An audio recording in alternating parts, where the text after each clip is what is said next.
outburst on 23 hits last night.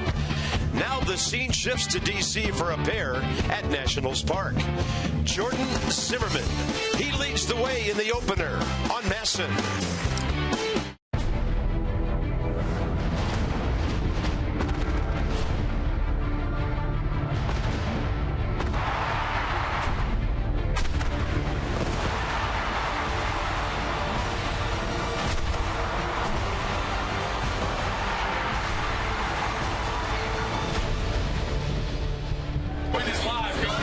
Good to be back home. Green light means go, buddy. Right into the ballpark. He's got his glove ready for Bryce Harper to hit him one, and the folks are gathering around Bryce.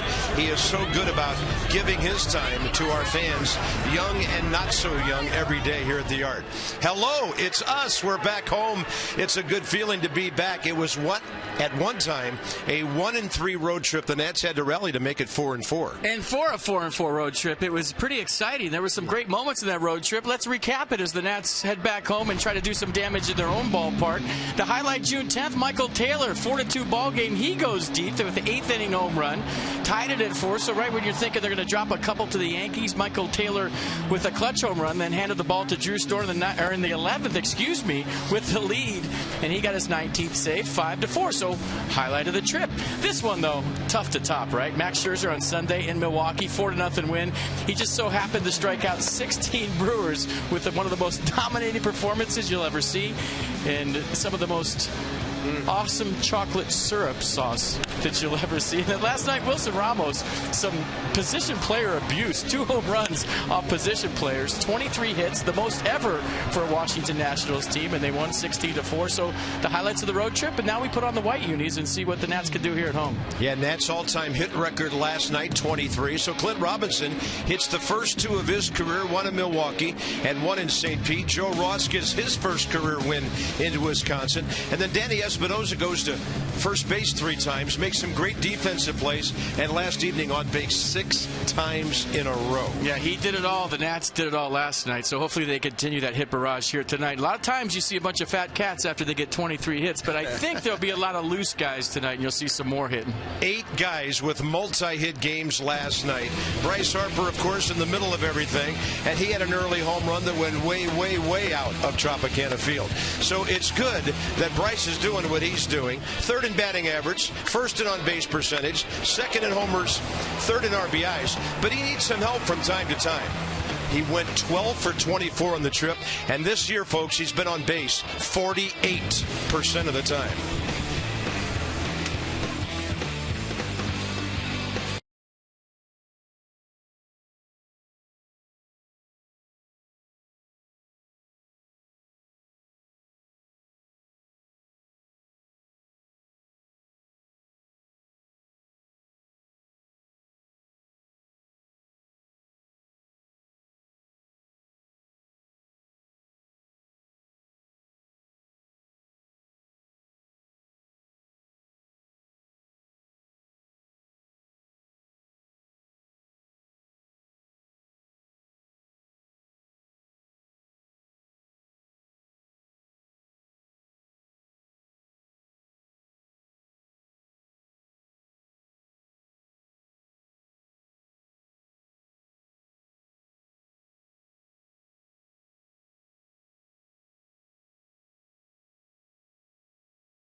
Cardinals baseball on Masson, brought to you by PNC Bank for the Achiever in you.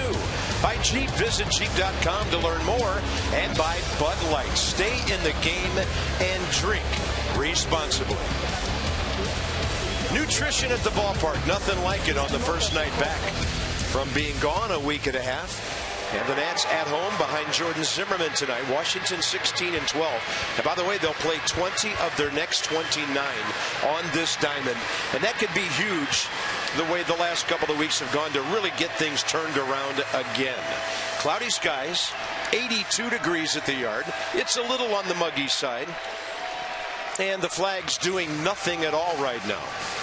Nats will take the field. And Jordan Zimmermann, he's pitched once against Tampa Bay in his career. Rookie year back in 09, 5 innings, 1 run, but he got a no decision. Bryce Harper wasn't with us yet at that time, but he's ready to do some hometown damage tonight, and he will bow to the bullpen and to the fans in right field.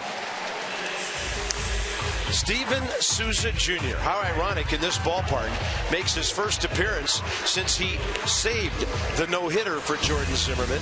Now, Steven striking out a lot, 84 times, but when he makes contact, he does some big-time damage. Well, you're looking for a stronger Jordan Zimmermann tonight. Lasted just 3 1/3 his last start in Milwaukee. Gave up 6 runs on 9 hits. Not Jordan Zimmermann-like. Should bounce back tonight after only 88 pitches. His last start, fastball averaged 94, slider, curveball change to go with it. Opponents hitting .289 against Jordan Zimmermann this year. Set the defense for the Nats. A new look. Denard Span taking the night off, so Michael Taylor in center field. Clint Robinson in left, Bryce Harper in right, Desmond Escobar left side, Rendon Espinosa right side, and Jose Lobaton behind the plates. Don't backups always get the start when you get home at 4 in the morning from a road trip? Yeah, Wilson Ramos had his counterpart last night. Rene Rivera, even though Rivera was replaced late in the ballgame, those two catchers caught a lot of pitches last night, up and down all evening long. Well, Matt Williams came in the clubhouse today and said, are the Rays throwing a position player? No? Okay. Well, then Wilson Ramos could have the day off. Hey, this is the same umpiring crew we had in Tampa Bay. Paul Schreiber, it's his 18th year. Fielden Culbreth is the crew chief at first base. Jim Reynolds and Manny Gonzalez. Good veteran crew, and they're going to do all 4 of these games between the Nats and the Rays. Kevin Kiermaier, and we were so impressed with him down in St. Pete. He's their leadoff guy. He was 1 for 5 last night, but he made some things happen with a couple of doubles in the Rays' 6-1 win on Monday evening. He's on a 4-game hitting streak. Escobar way in close at third, and here we go. Way in close at third. 7:08 first pitch. Backing up after a strike. Things a little later at the ballpark tonight because other parts of the country are seeing the game on ESPN. We are on MASN, our Masson home for the Nats, and that's a fastball up and away, 94. No balls, 2 strikes.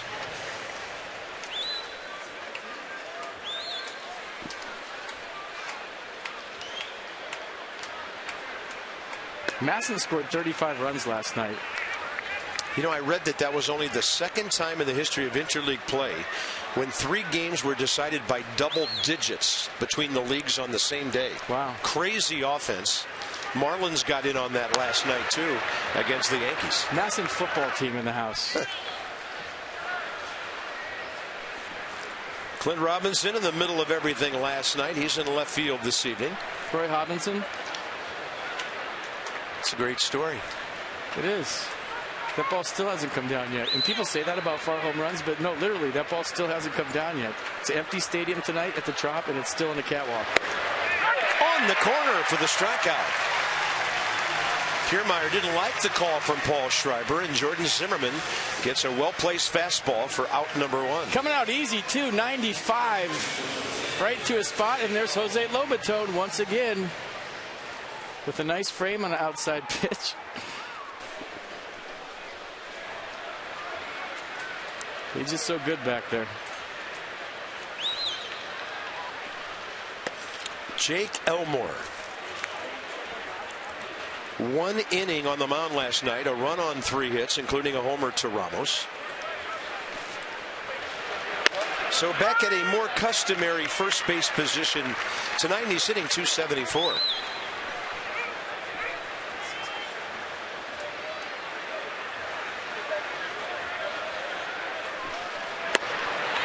On the attack, to say the least, with the heater early in the game.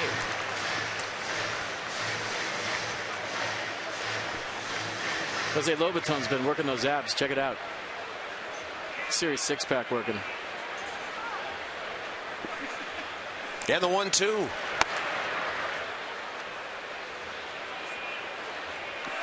Zimmerman looking for win number 63 tonight, career. It's his 159th start. And you know he's hungry, coming off a 3 1/3 at Milwaukee. There's a good-looking slider at 88. 2 batters, 2 Ks. Evan Longoria will be next. Boy, delivery is much more compact and deliberate tonight from Jordan Zimmerman, staying over the backside. I know it's only been 2 hitters, but look how slow he is, and look at the balance after release. And last start in Milwaukee, he had a little hop to where he's fallen off toward the first base dugout. His delivery was quick, and he's made the adjustment between starts. Watch how slow he is in his windup and under control. That's way different than his last start. The next 3 batters are the only Rays who've ever faced Zimmerman, starting with Evan Longoria, 0 for 2 with 2 strikeouts against Steve McCatty's starter. Love the pace at which he is starting this game. He gets the ball and he's ready to get right back homeward. But his pace could be slower than last start. He was too fast. Bouncing ball, Zimmerman, the good athlete, and a really nice top of the first. The homestand is underway. The Nats bats. What do they have tonight?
They're 9th in the league in hitting. They gained 5 points on the team batting average last night, hit 4 home runs. And now they're second to the Diamondbacks in the league in runs after that explosion. Clint Robinson, a big part of it. Clint was hitting 6 last night. Homer, double, walk, single, single. So he went 4 for 5 last night, did a lot of damage, starting with that tape measure second big league home run. And Steve Geltz, the starting pitcher for the Rays tonight. First career start was on April 10th against Miami. He went 2 innings, gave up 2 hits, 1-1, 1 strikeout, 1 walk through 35 pitches. You see he's out of the stretch right now because he's normally a reliever, and I saw something I've never seen in all my years in professional baseball. He just came sprinting in out of the bullpen in left field to take the mound as a starter. And maybe that's because he's used to doing that as a reliever. I don't know, but I've never seen that before. Set the defense for the Rays. DeJesus, Kiermaier, Souza Jr. the outfield. Cabrera, Longoria left side. Forsythe, Elmore right side. Yeah, both guys on the right side of the infield pitched last night. And there's Jake Elmore, who was followed to the mound by Nick Franklin, who had come off the bench to play infield, and then he went from second base to the mound. It was just a crazy night in St. Petersburg. It's a fun night. So here's Escobar, 7 for his last 20. First pitch fastball ripping out of play over the Nats dugout. Kurt Casale gets the start behind the plate tonight, rookie. Gelt's lifetime 1-3 with a 2.87 ERA. That start FP told you about, his only career start to this point. 41 total appearances.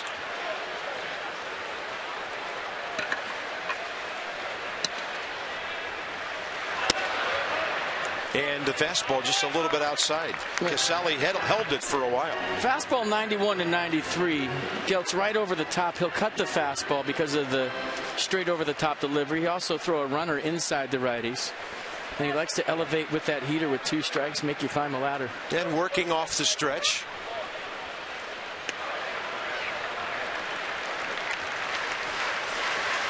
Escobar over his last 5 games, 6 RBIs. 322 batting average, number 6 in the National League.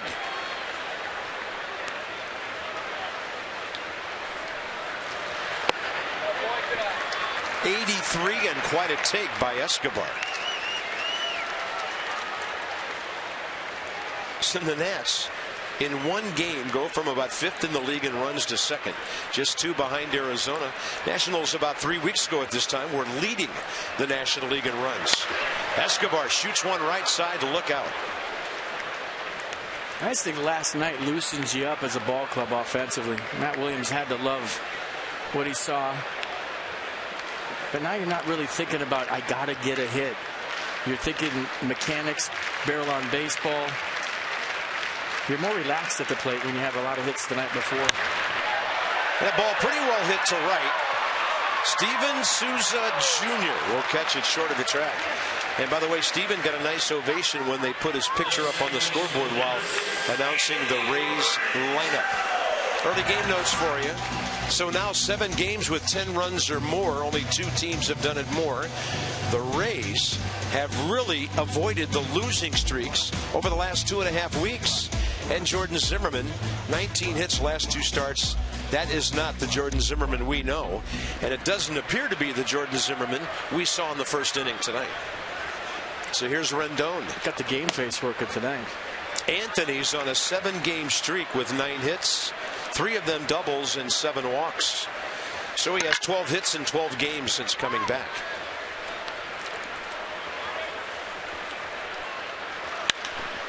In the air, center field, Kiermaier. Couple of quick fly ball outs. One of the most eventful home runs for Bryce Harper last night. 22nd of the year, tied a career high. And first of all, you got Mass and Dan out there. Some Rays. Ball almost hit Dan. He's waving. He loves to be on the camera. And then look at Dickie V, your old partner. Get some knocks, Carp, from Bryce Harper. Way to swing, baby. Yeah, Dick Vitale lives in Bradenton, or actually a little further down toward Sarasota, just south of St. Pete. And he is a Rays season ticket holder, has been for a long time. Good to see our old friend Dick Vitale, who absolutely loves baseball. I think it's great that he chose the Nats over the NBA Finals last night. Yeah. He almost saw more points. Here's Harper.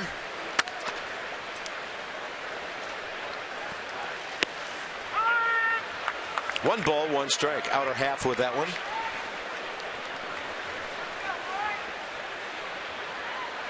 Geltz, by the way, originally signed by the Angels by a scout named Greg Morehart. He just happened to sign a kid named Mike Trout as well. And then acquired by the Rays from the Angels for a right-handed pitcher, Dane De La Rosa, in March of 2013. 27 years of age. Go Bryce. Or a hat. 1 ball, 2 strikes. Shift on. That's going to get him. Fastball up in the zone near the inside edge. And each pitcher starts out this series with a 1-2-3 first inning.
Today, Steven Strasburg with Harrisburg in a rehab start. Good fastball there. Sit down, punk.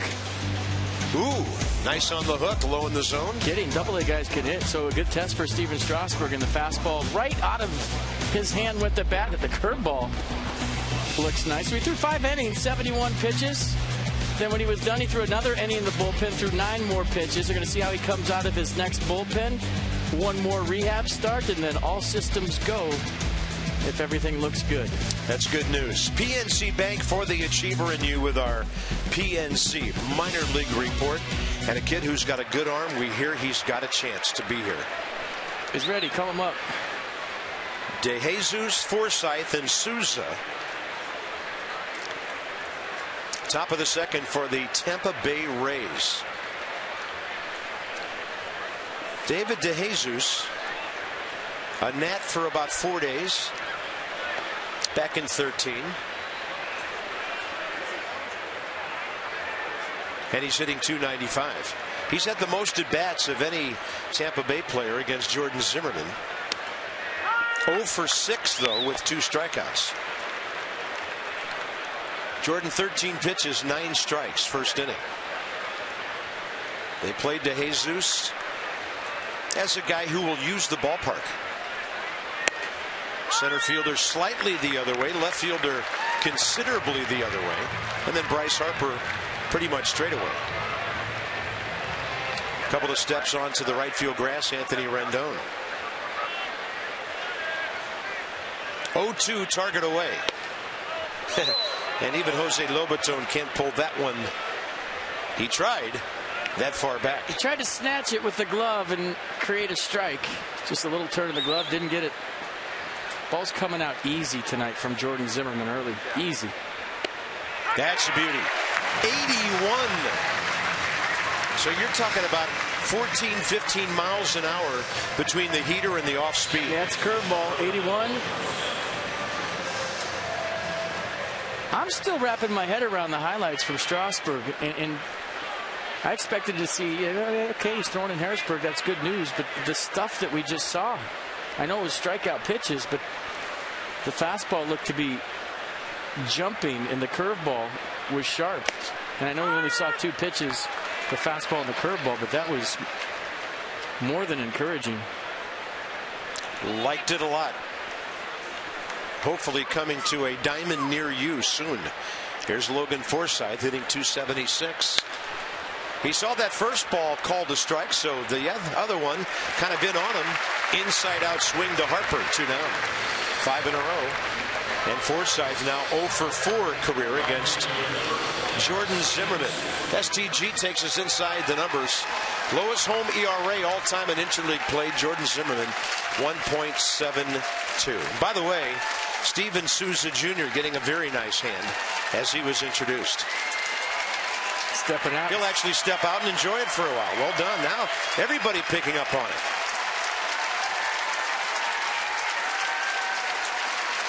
It's got to make it feel good. He just nodded to Jordan Zimmerman and said, I'm ready to go. Even though I saved your no-hitter, I'm going to let you know when I'm ready. When you play all of 8 games in this ballpark, but you make one fantastic catch and you remember the rest of your life. Immortal here in D.C. Part of history. And he gets a base hit. So he just broke up Jordan Zimmerman's no-hitter. That's not nice. No, they're booing him. Oh, that's good. And for those of you who don't know, and you know, we get to meet these guys personally, and now they're giving a nice hand to Asdrubal Cabrera as well. Steven Souza Jr. is an outstanding soft-spoken young man, and as soon as he hits for some higher average and makes more contact, he's going to be some kind of hitter. So here's Cabrera. They're stacking up the ex-Nats in the lineup here. He hit .229 with 21 RBIs down the stretch for Washington last year in 49 games. Hitting .208 left-handed, .203 overall.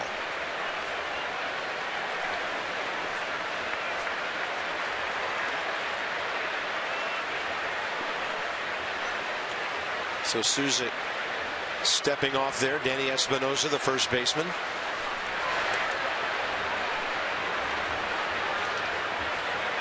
You see Espinosa leaving the tag on Souza Jr. as he's getting up.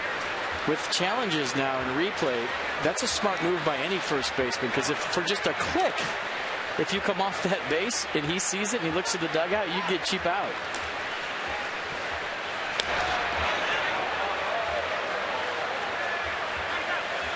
Souza now getting time, wants to do a little housekeeping with the dirt that's gotten chopped up a bit.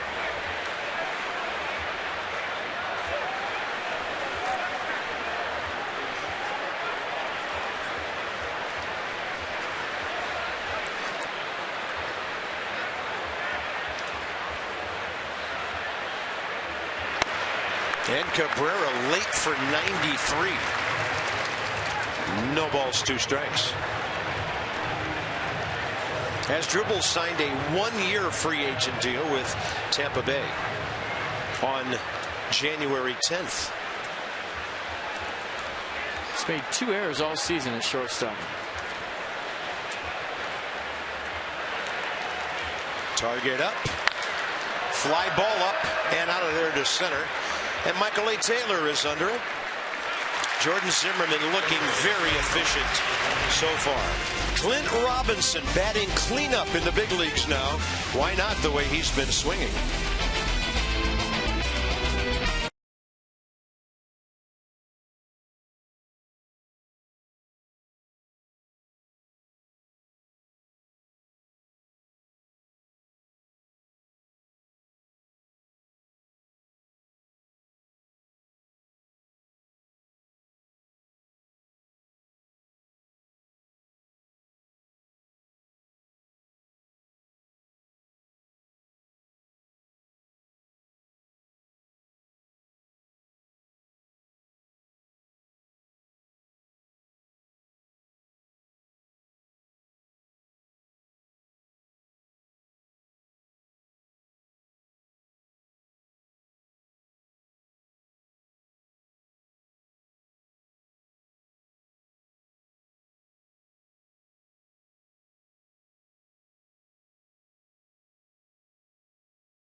Bottom 2. Clint Robinson came into this season a journeyman of sorts, a career minor leaguer who had played well at that level but never really got much of a shot up here at the big leagues. This year he's getting that shot and he's taking advantage of it. He came into this year with just 13 at-bats in the big leagues in his career, hit .231, .516 on OPS, and only played first base. This year, 84 at-bats so far, hitting .286, 2 home runs, and he's played 5 different positions: left field, right field, first base, DH, and he pitched 2. And now Clint Robinson, who had never hit above 5th in the order in the big leagues, is in the cleanup spot for this Nationals ball club. A nice ride for a guy who has paid his dues and at 30 is getting his first real opportunity in the majors. Well done, Dan. Coons.com sideline report with Dan. When you're talking Cards, you're talking Coons. Clint's 30 years of age, cups of coffee with Kansas City and the Dodgers. And you folks have probably heard me tell this story. He gave me 2 reasons why he was buried in the Royals organization for years and years. 2 guys named Billy Butler and Eric Hosmer. He was not going to be playing first base, or for that matter, DHing at the big league level, as long as he was stuck in the Kansas City organization. Toronto grabbed him for a while, then the Dodgers, now the Nats. The shift is on, and that is a bouncing ball right up the middle and taken by the shortstop Cabrera. Denny Espinosa in Tampa. Let's check out that play one more time in the bullpen. I like the sound effects. Did you guys add those, or was that real? And then the bunt to second base last night. That kind of got it started. That was after the Clint Robinson home run. Michael Taylor would bump behind him. They'd both score. So last night, 5 for 5 on base 6 times. You see him hitting right-handed against right-handed position players. So perfect 6 for 6 on base, 5-not night. And the average at 267. By the way, that was Longoria who made that play. Look how close the 3 infielders are on this shift. Probably no more than about 35 or 40 feet between them. And Espinosa goes the other way with authority. Left field corner, DeJesus grabs it right in front of the track. 2 outs. Who's hot, who's not? Celebrate the season with American Standard All-Star Sales Event. Visit MidAtlanticComfort.com for amazing rebate and financing opportunities. Last night, they're all hot. Everybody. Look at all the knocks. And we just talked about Espinosa, 5 for 5. Rick Shue, happiest guy in America on the plane last night. And why not? 23 hits, a Nationals record. He looked pretty relaxed, didn't he? You know, you mentioned this during that series. Rick is grinding it out with every one of these guys. And what a nice reward of an evening for him. He works hard, there's no doubt. Ian Desmond was on base 3 times in a row at the end of that game tonight. That bouncing chopper that got over the first baseman's head for an RBI single in the 5th, walked in the 7th, infield hit in the 8th. Whatever it takes to get Ian Desmond started. And now he gets a 2-0 count. In the air, right side. It's going to be close. What a good sliding effort, and Souza comes up with it. Wow. There is something about Steven Souza Jr. and this ballpark, whether it be left field fair ball or right field foul ball. And that caps off a 7-pitch inning for Steve Geltz. You see this one on all the highlight reels tonight. He knows this ballpark. He's negotiated it before. Slide into the wall. What a play by Steven Souza Jr.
Grand opening of the team store tonight. So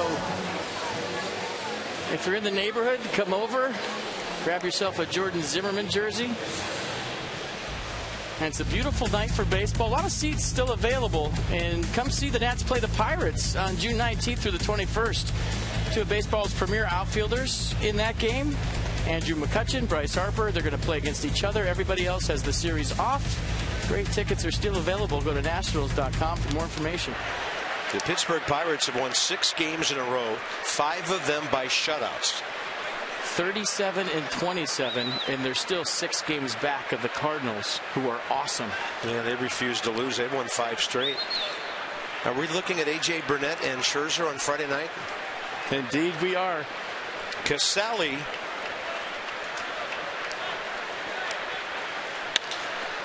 he'll lead things off with a base hit. Now the Rays are doing this pitching thing quite differently tonight because Herndon High School's Brandon Geyer now will bat for Geltz who threw 19 pitches in 2 innings. And then they'll bring in the right-hander, Matt Andriese, who was originally scheduled to start the game tonight. So Geyer, who plays only against left-handers as a rule, gets an unusual scenario early game pinch hitting appearance here.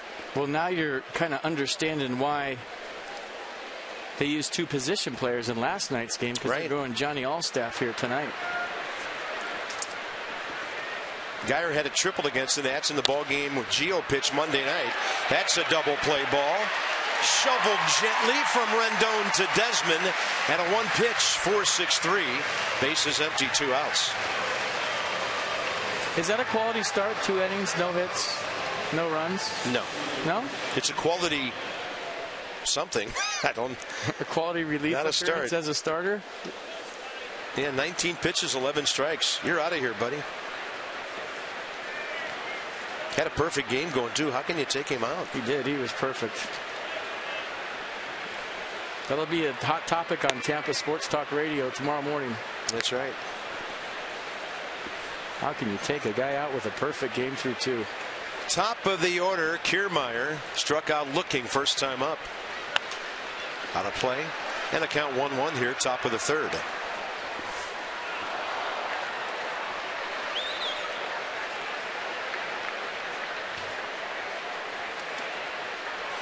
Yeah, we heard that Geltz was going to pitch until his batting spot came up, and then Andriese would take over.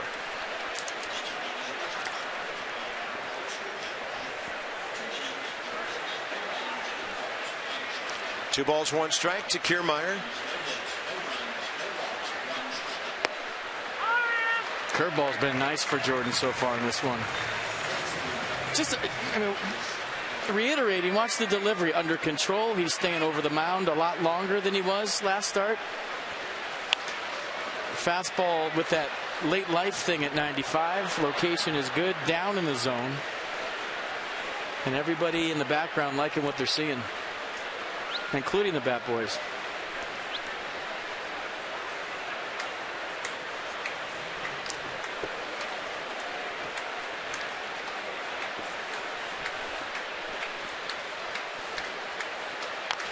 Pounds in with a fastball, fouled over to the right.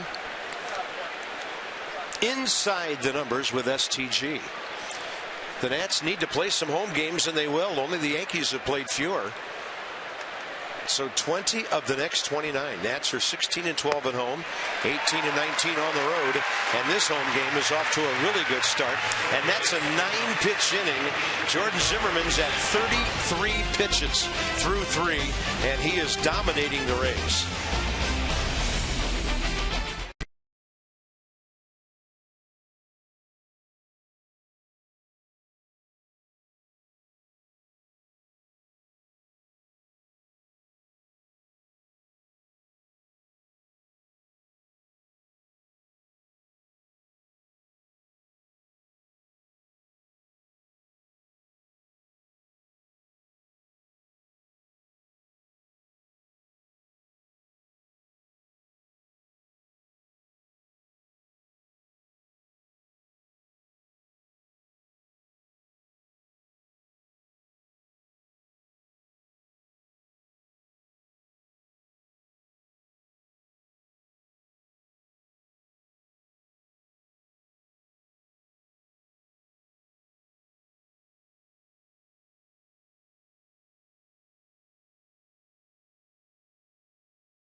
Right in the middle right there, and where that little white curtain is in the middle of the press box.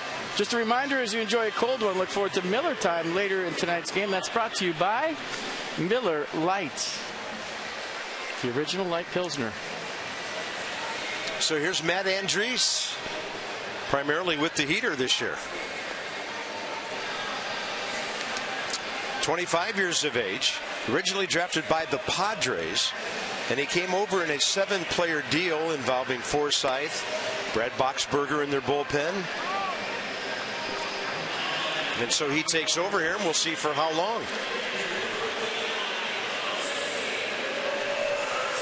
Andriese, a rookie.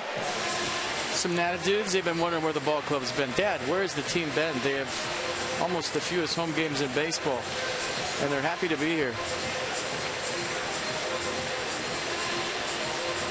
Future teammates right there. They are. Double play combination. Lobaton, Taylor, Jordan Zimmerman, bottom of the third. The Nats looking for the first base runner, and here's Jose hitting 208.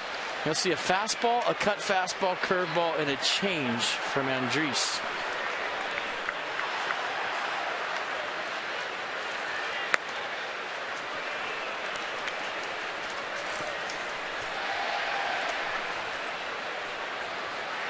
I'm talking to Jose the other day. I said, how was the hitting part of the perfect game? And he said he separates him.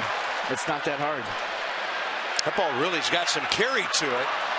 Kiermaier looked like he was expecting to have to jump for that ball, and he finally got it just standing up in front of the wall. That ball really carrying well.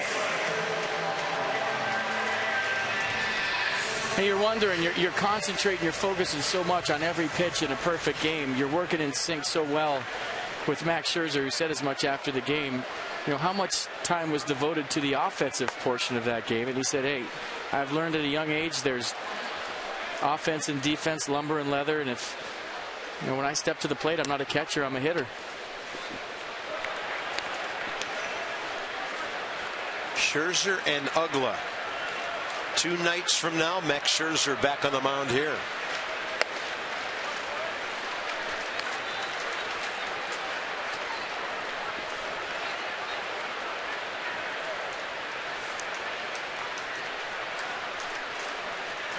Two and 0. That's right at the knees, right in there. 2-1.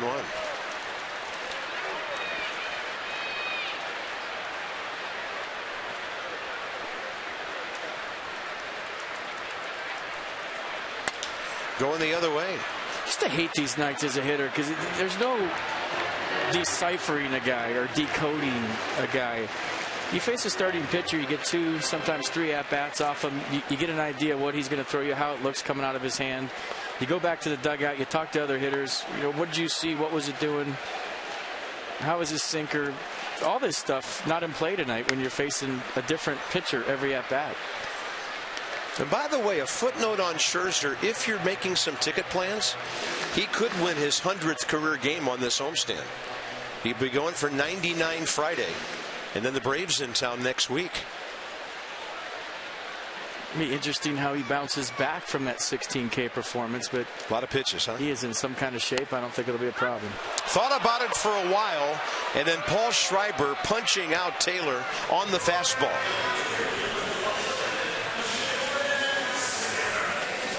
So let's talk about the schedule. One more with Tampa Bay. Then the battling Bucks are in. WUSA 9 is going to hop aboard with us all weekend for that series. Off day Monday. The Braves here Tuesday, Wednesday, Thursday. So Max Scherzer will be pitching Friday night and then could go next Wednesday or Thursday, depending on how they handle the rotation. Jordan Zimmerman out quickly. The Nats do not have a hit, and that was a 9-pitch inning. These guys are playing like that inning late last night.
Nats Park, top of the 4th inning.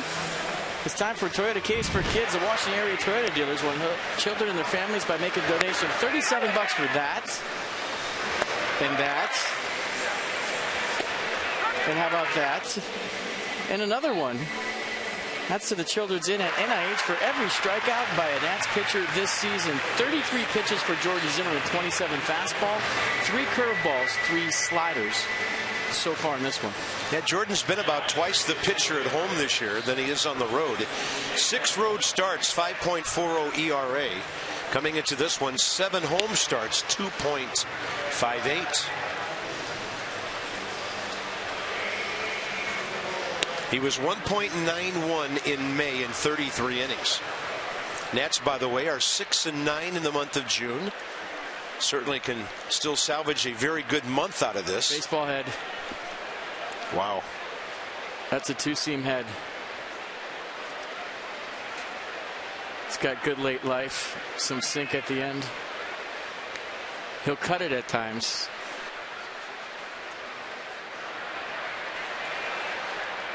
Top of the 4th inning, Jake Elmore. And that is an 86 slider, a beauty, low in the zone.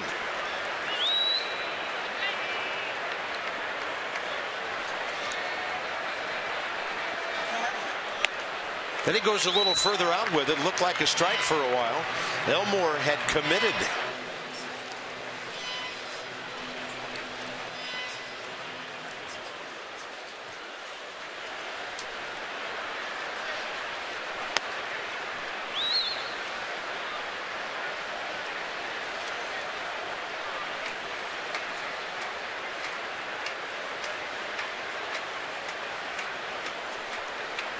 And a 1-2 pitch to right. Here comes Harper, and Bryce will get it on the hop.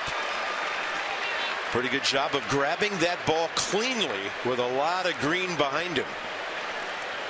That's the one that Bryce Harper is going to throw somebody out at first with this year. And Danny Espinosa will learn that on that one. Maybe you go to first, but Jake Elmore is pretty fast, and he was hustling knowing that Bryce Harper might do just that.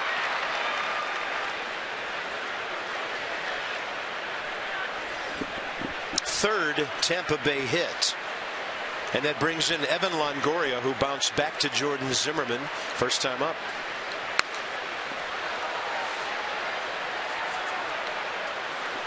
Nats are a game and a half behind the Mets. They trail 1-0 early at Toronto tonight.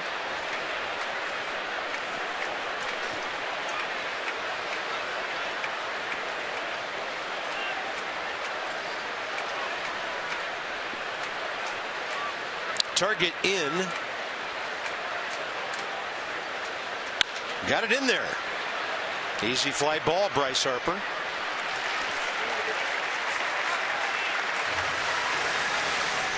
One on, one out, and David DeJesus will be next. Looks like a routine fly ball, right? Watch Bryce Harper halfway through this kind of do a stutter step and throw his arms out to the side as he loses it in the bank of lights. Watch. Keep an eye on Bryce. Right there. See that? And then he came out of the lights. So just for a second right there, he lost sight of the baseball. Right there. Where is it? Where is it? There it is.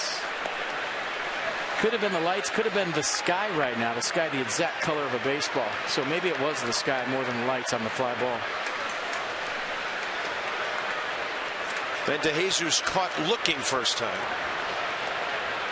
And that guy's head, the exact color of a baseball too. Yeah, there's this guy. Just kind of blends at this point in the game.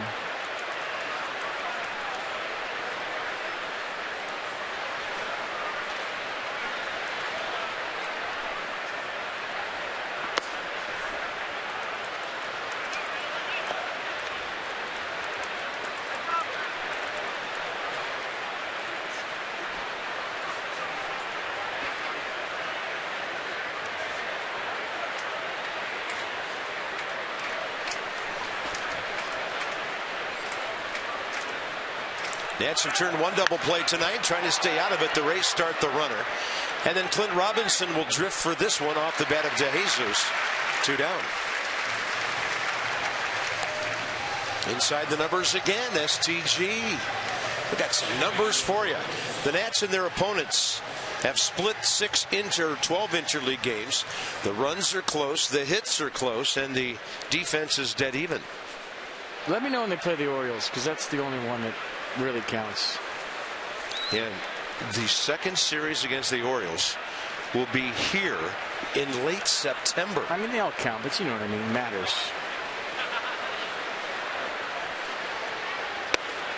Yeah, the Tampa Bay Washington rivalry just hasn't taken hold. It's yet. just not what it used to be, Bob. Yeah. Well, you know, the whole substance thing with Joel Peralta a couple of years ago and Joe Madden and Davey Johnson going at it. 0-1 count to Logan Forsythe. He hit a fly ball to Bryce first time up. And that's a good-looking pitch. It just missed away. And the ball deflects off Danny Espinosa's mitt on the attempted pick by Lobaton. Kind of the delayed pickoff. Watch. This is the one that tries to get you napping. He's not going to stand up and do, I'm going to throw it back to the pitcher. No, snap, throw to first. That move I've seen more effective than the one where it's a modified pitch out and they stand up. You catch guys napping all the time with that one if you can execute it. Strike call. Nissan on the slider at 88. Pretty good frame. Not in the pitch track, but called a strike. Call that number 2 for pitches influenced by that guy.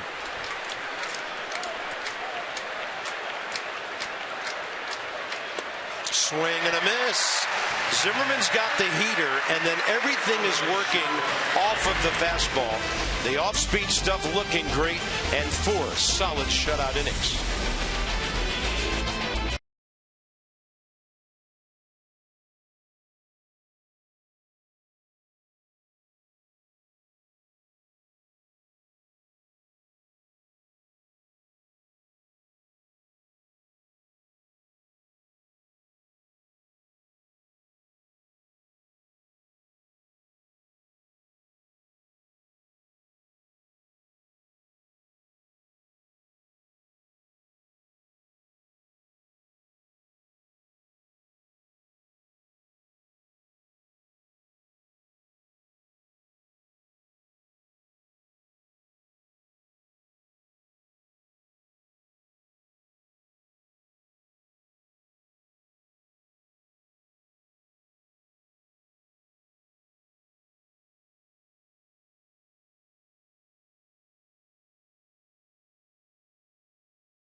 President's wondering where's Abe. Well, evidently he's on the bike. He's heading for the brand new team store. So while he spends money, they decide to race it out. And here comes Teddy. Georgia late push. And Teddy Roosevelt takes home the belt. That was the Nats motorcycle that Abe was on. Wow. All right. It's a custom painted Harley. A Nats Harley featured in the team store. I'll take it. I can go those 2 blocks between here and my place real quick. We'll alert the DC police. Top of the order, bottom of the 4th. Escobar to short. Big hop as Drupal Cabrera for the first out. That's 10 straight for Geltz and Andriese to start the game. There's the bike with a closer look. The Geico Washington Nationals Harley. That is cool. Bob, you can ride in this little cart over here with me on the side.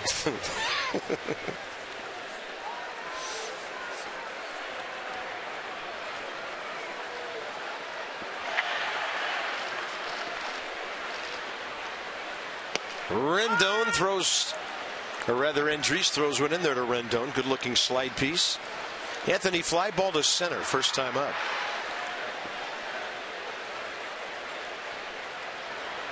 Kind of an odd sight at Dulles last night. The Nationals landed, and as we were coming off of our jetway, the Rays, about 200 yards away, were coming down theirs to their buses. So the planes must have been one right behind the other. And both teams fought on the tarmac. You should have seen it. Yeah, it was. They just went at it for about a half hour. Tridents. Yeah, it was ugly. Yep. It was like that Will Ferrell gang. Exactly. The news teams battling it out. 2 balls, 2 strikes.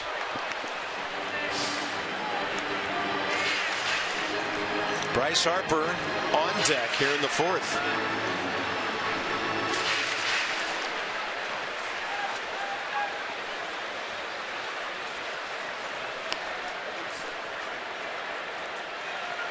Fastball away, and Anthony stays with it.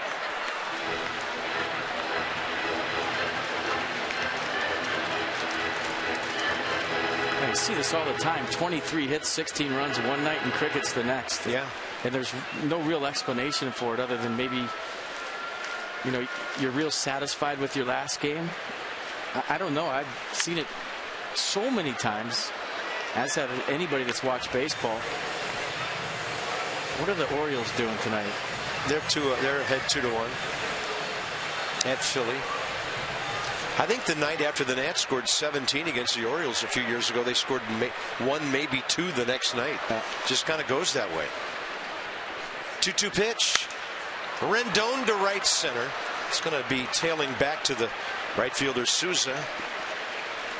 And with 2 outs in the 4th, with Bryce Harper coming in, the Nationals are still looking for their first base runner. Attention Nats families, Saturdays and Sundays this season are Harris Teeter Family Fun Pack Days. With every family Fun Pack ticket, enjoy a hot dog, chips, and a drink while soaking in some baseball watching the Nats. For tickets and information, visit nationals.com/family. I can't see. Thanks. Shift is on for Harper, who got caught looking on a fastball up and in. That was by Steve Geltz, ending the 1st inning. So FP, not the usual intelligence gathering evening where you wait for a guy the first time around, then you get him the second time around. Yeah. Geltz only faced 6 batters, and then there's a new pitcher. Yeah, it's not an easy night. They're working Bryce upstairs, and the count's 1-1. Well, this is why Bryce Harper is squaring around. If you bunt it down the third baseline or into the dugout. Bryce, by the way, 22 home runs 3 years ago in 533 at bats. This year, 22 home runs in just over 200 at bats.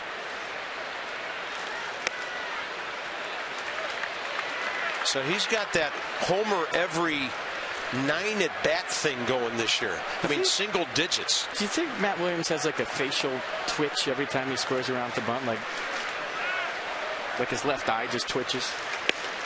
That's strike 2.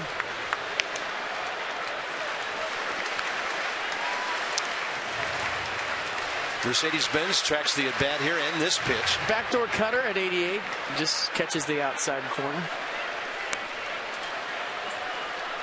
Target away. Harper rips it left center, and that will be on the ground. And the Nats do have their first base runner.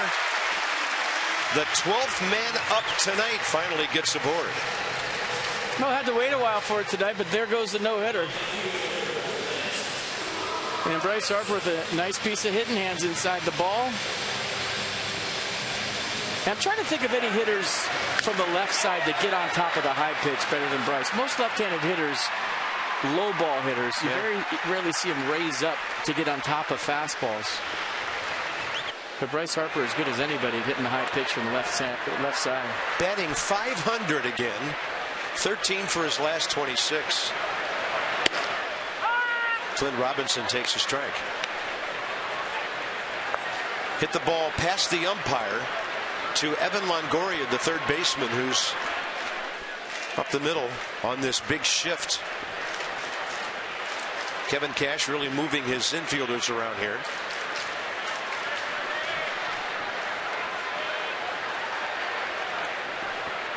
into the 8 o'clock hour. Jordan Zimmermann already pitching 4 shutout innings on 3 hits. And the gang's all back home, and we're happy to be here with you at Nationals Park.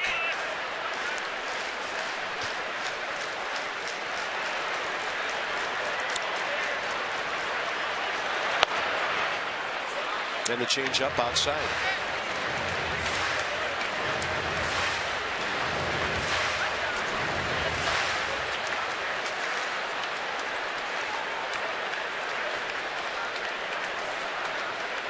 Bryce in the box.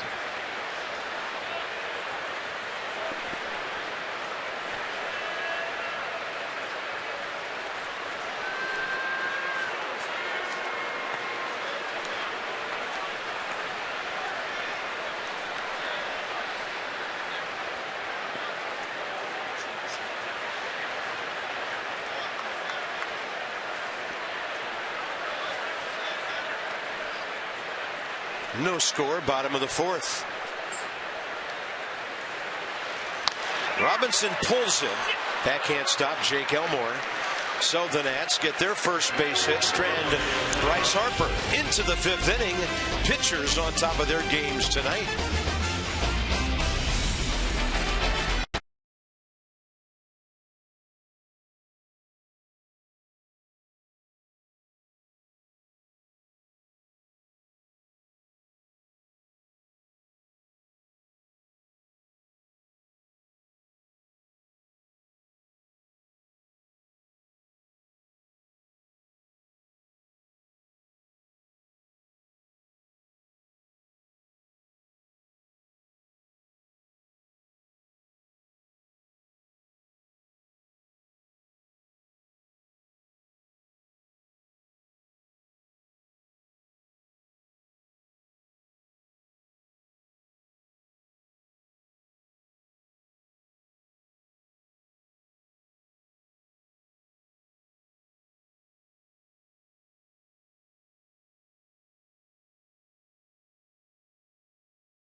For College Rivalry Day on Wednesday, June 24, celebrating the competition between Virginia and Virginia Tech. With a special ticket purchase, you can receive a Virginia or Virginia Tech themed tailgate chair while supplies last. For details and special ticket information, visit nationals.com/College Rivalry Day.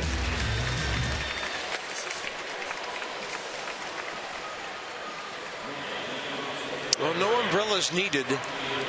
Although the grounds crew did have their eyes on the tarp. She's not about to give that up, by the way. That's a fancy dress. I like don't it. even think about it. You have to wear that on the 4th of July for sure. By the way, happy anniversary, Annette and Ted Lerner on the scoreboard tonight. A nice picture of the first couple of Washington baseball. Congrats to them. Absolutely. It'll be Souza, Cabrera, and Casali. 6, 7, 8, top of the 5th inning.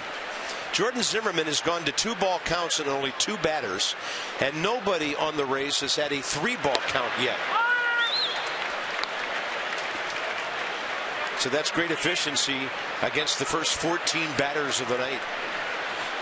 Souza, clean single to left his first time. Low and inside, 1-1. It's a Red Bull game. Whoever drinks the most Red Bull wins. Steven said the other night, I didn't try to walk 5 times. I wanted to hack, but they wouldn't give me anything. A guy who strikes out a lot, doesn't walk a lot, and he has hit this ball a mile. And Steven Souza Jr. is 2 for 2, and he puts the Rays on top with his 13th homer of the year. That's the most among American League rookies, along with his 30 RBIs. Well, whatever gift Jordan Zimmermann bought him for making that catch in the no-hitter, he's going to ask for it back. A little slider at 89, didn't really slide, just kind of stayed out over the plate, acted more like a cutter right onto the barrel. And Souza caught it out front. And his 13th home run of the year, a far one, over his own bullpen in left center field. Yeah, what an eventful last 2 games for him in this ballpark. Has Drupal Cabrera next. That ball was hit a ton, a towering drive. Souza hit 2 homers with the Nats last year, both solos. So he has 15 career long balls.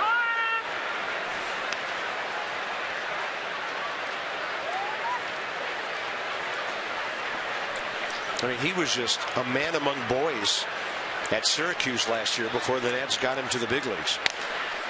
I mean, but that shot we just showed you of him in the dugout, that's Joe Ross right there, and that's Trey Turner right there.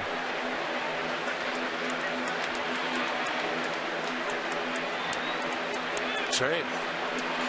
And then, of course, Will Myers ends up with the Padres. We didn't see him out there. He was hurt. Swing and a miss on a nasty slider, just diving straight down. Cabrera gone on strikes. Ever Jordan Zimmerman, number 6. Well, this slider better than the one he threw to Steven Souza Jr. Got it out front on top. Good late break. And as Drupal Cabrera had no shot at that one.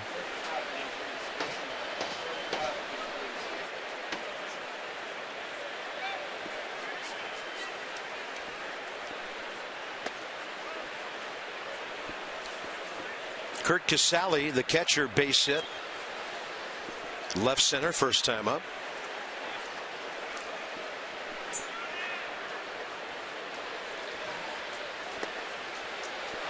Did he commit? No swing, says Field and Culbreth.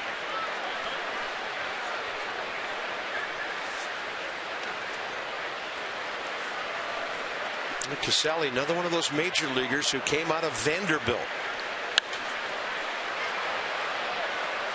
Hit over 300 his career with the Commodores in Nashville. And a former state championship high school quarterback in the East Bay area, Walnut Creek, California.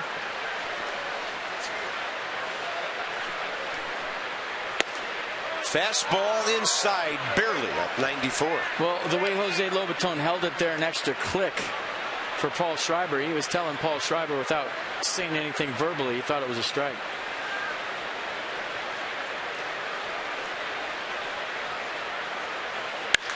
And that ball is jacked to left and well out of here. Kurt Casale with his first major league home run.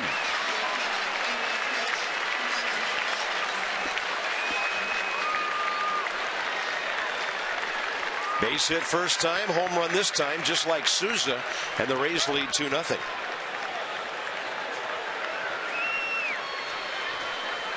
Well, location mistake. Watch where Lobaton set up. Look where the ball goes. Across the plate. Lobaton wanted that down the way. It ran back right down the middle. And Casale barreled that one up to make it 2-0. Matt Andriese will be the hitter here. No at-bats this year. So last year he had a total of 72 at-bats in the big leagues, drove in 3 runs without a homer, and he hits his first major league long ball tonight.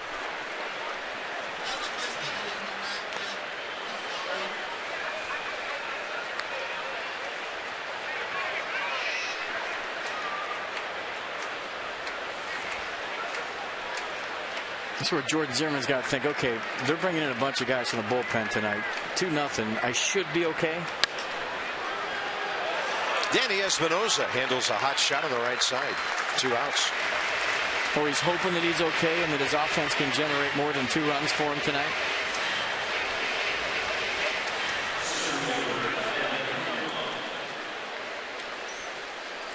Kevin Kiermaier, top of the order now, and Zimmerman has fanned him twice.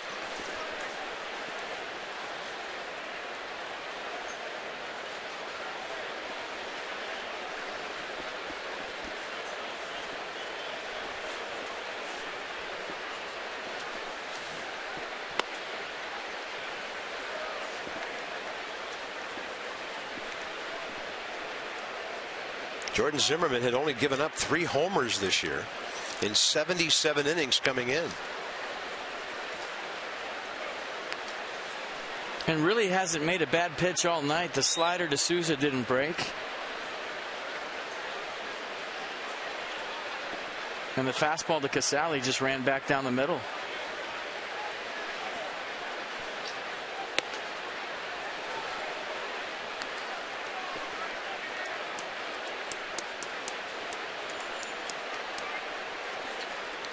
Only one of those 3 were at Nationals Park, or was at Nationals Park coming in.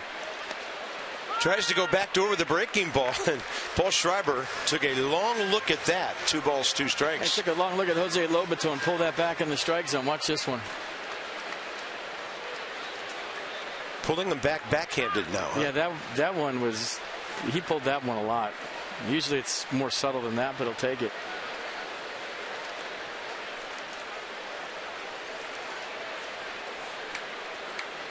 Lobaton looking right at everyone. Giving the sign. Fastball up and away.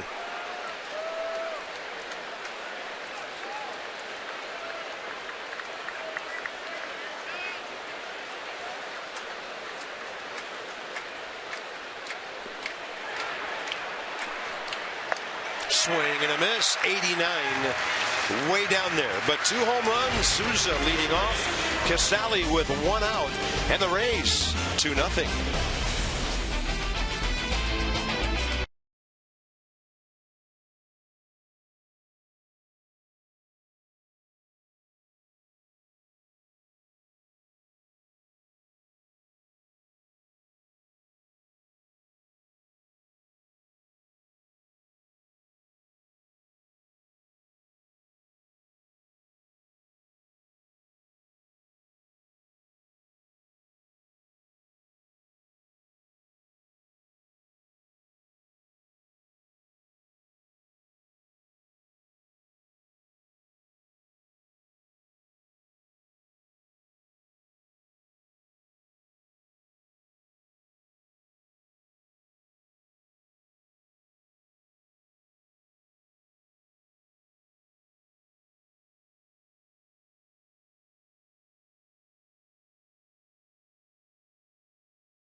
Rays, 0-1-0 Nats. Bottom 5, Espinosa, Desmond, Lobaton, 5-6-7. Gorgeous night at the ballpark, 82 at game time. Flags still throughout the evening. Lights have taken effect. And the Nats have a long way to go in this one. Time to get some offense revved up. Danny Espinosa fly ball to left, first time up. And that pitch way upstairs.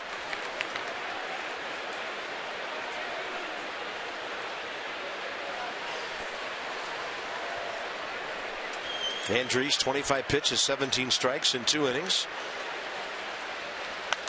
And unlike Geltz, who started the game, he works off the windup.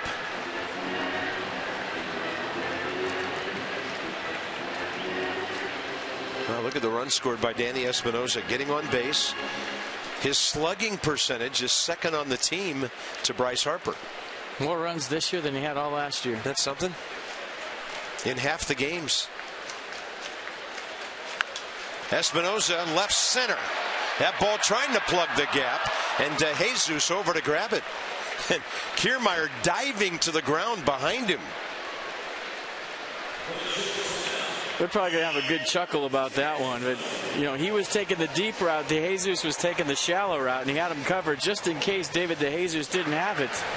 But a good swing by Danny Espinosa. Watch this ball tail right back to DeJesus. And Kiermaier was starting to go into a dive when he saw DeJesus catch it, and they just decided to dive anyways. Because that's what he does. He dives.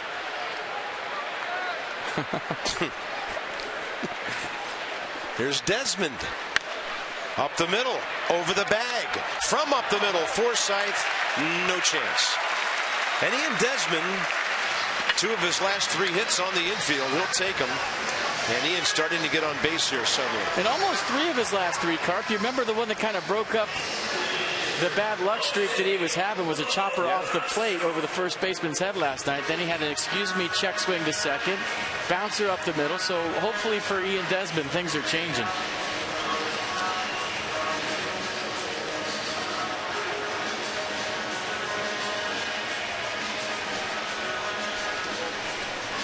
They are line drives in the box score. All of them. What we got going here? Jim Hickey to the mound. 1-on-1 out. Lobatone the next hitter. I was talking to some fans today in the ballpark that watched last night's game, and they were talking about the tempo of Colomé last night. I honestly, I mean, all joking aside, think that pitchers should have some sort of time limit if hitters can't. Well, they're supposed to. You know, if a hitter has to keep 1 foot in the box, why can a pitcher take 40 seconds between pitches? He should have an umpire just go ball 1, ball 2. I mean, you don't want to rush anybody, but last night was the extreme, in case you missed it. 1-on-1 out, Jose Lobatone. You saw Brandon Gomes throwing. Ray's going to use the bulk of their bullpen to get through this one tonight and then try to get it to Chris Archer tomorrow, who faces Doug Fister.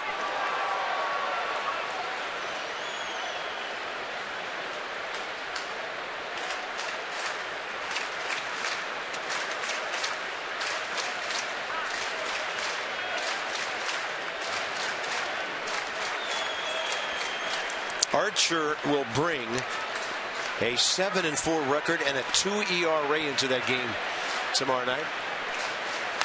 And the league's hitting 196 against him. It's Archer on the right. Yeah. And he's unbeaten on the road, 5 starts.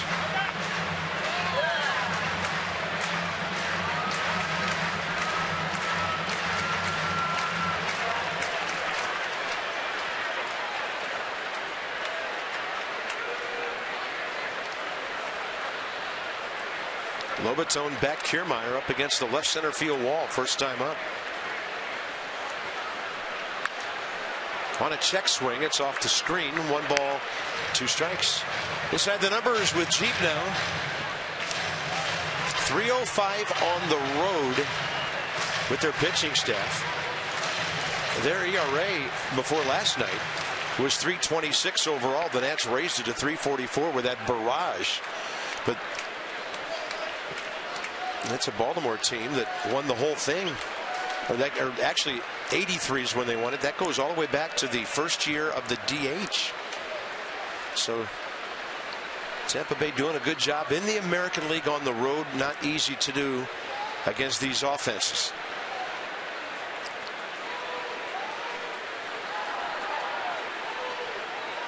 Yep. 1-2.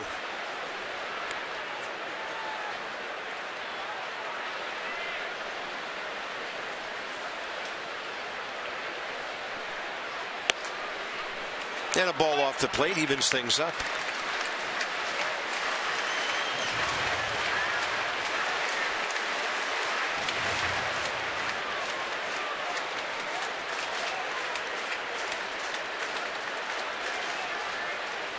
Nats down by 2. They've had 2 base hits. Desmond gets out to a pretty good lead. Drawing a throw. Ian 1 for 3 this year, checking in with Field and Culbreth. The Nats have stolen 18 bases, but they've been caught 15 times. 2-2 usually a good count to go because it's generally an off-speed pitch.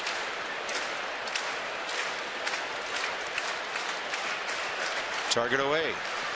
Ian holding, and Lobaton able to get a piece of it to stay alive.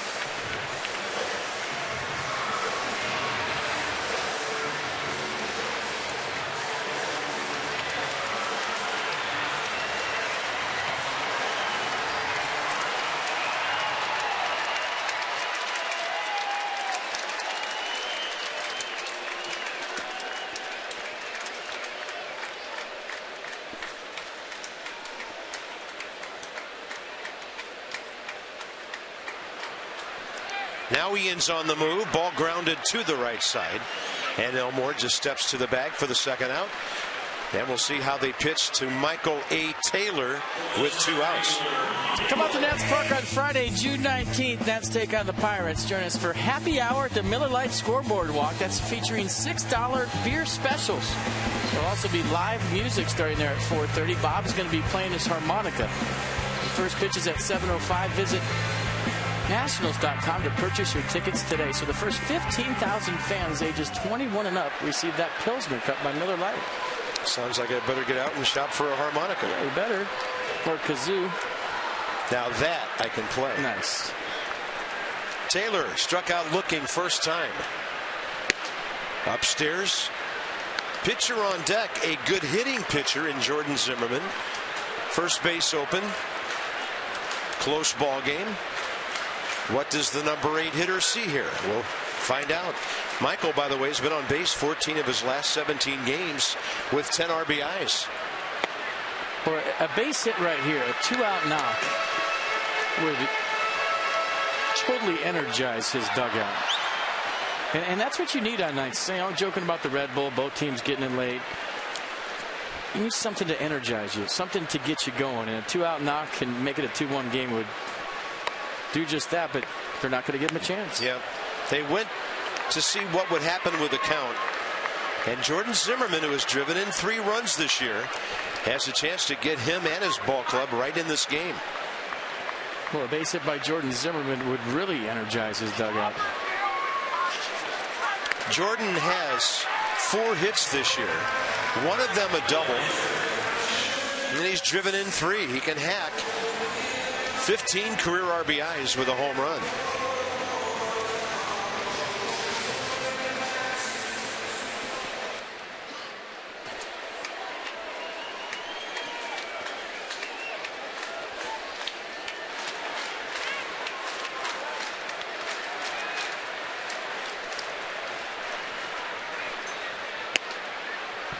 First pitch slider, a little respect to Jordan Zimmerman.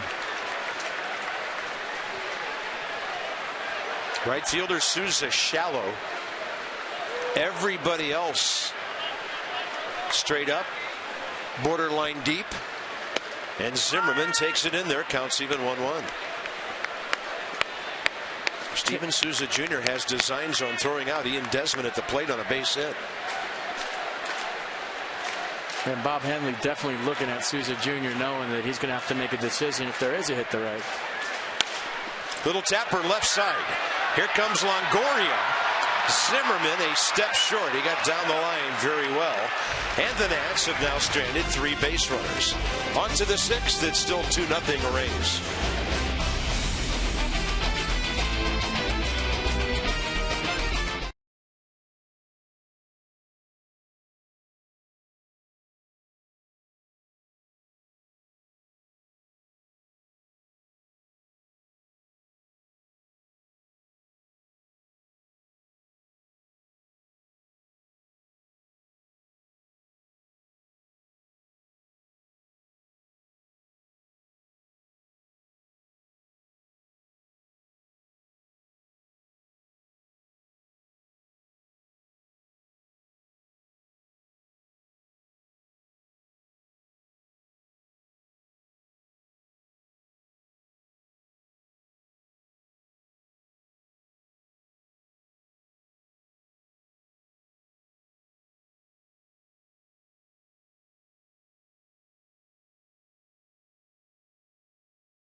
Benz of Alexandria. We go to the top of the 6th inning, 2-0 Rays, and there's really only one thing to show you if we're going to summarize this game. It's a couple of taters. First off the bat is Steven Souza Jr. That's his 13th. That leads all AL rookies. So that put his ball club up 1-0.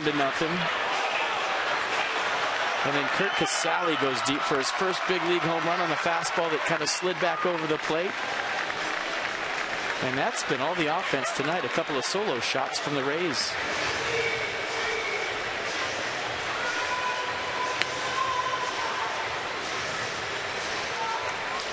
Top of the 6th inning. 67 pitches, 47 strikes. Souza base hit in the 2nd. Leadoff homer in the 5th. Casale leadoff single 3rd inning. And then 2 batters after Souza, he went deep for his first big league home run.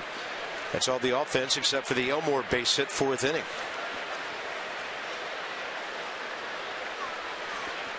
It's a good hitting pitcher, this Elmore kid.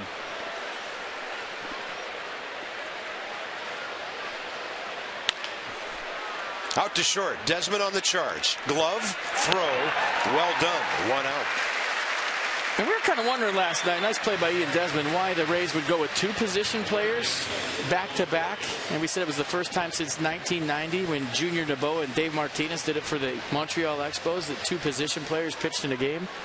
It's because of tonight. They're going with their bullpen here against the Nats and trying to save them. It's worked so far.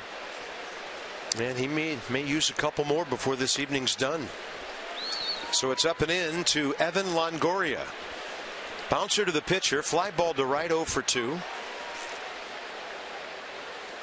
He was 2 for 2 last night. And then while the Nats were blowing out the Rays, Kevin Cash gave his 3rd baseman the rest of the night off.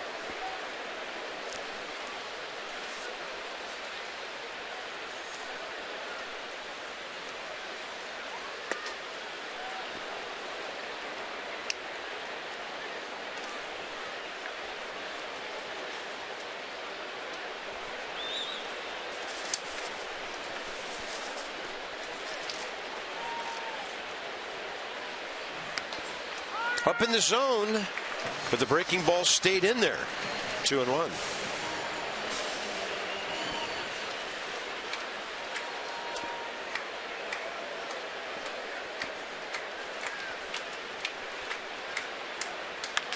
And then the fastball bounced over the mound, and just too much velocity for Desmond. Ian got a piece of it, and Longoria has a base hit. The Rays have 6. It would have been interesting if Ian Desmond got to this, but there was a lot of tops and watch the first hop of the dirt. So now that ball's really spinning. And then the second hop was in the dirt, and it kind of shot on Ian Desmond. And even if he fields that, it would have been a heck of a play to get Longoria at first.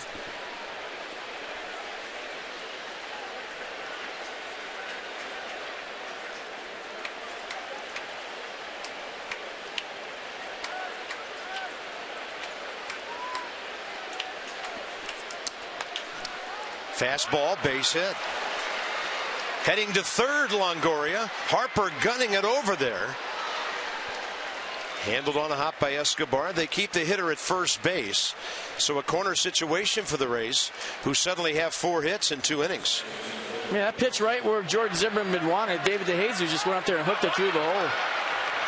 And because of the speed of the ball, Evan Longoria with a nice read going 1st to 3rd. Charlie Montoya, the 3rd base coach for the Rays, pointing where the ball is. And Rays in business here in the top of the 6th. 1st and 3rd, 1 out.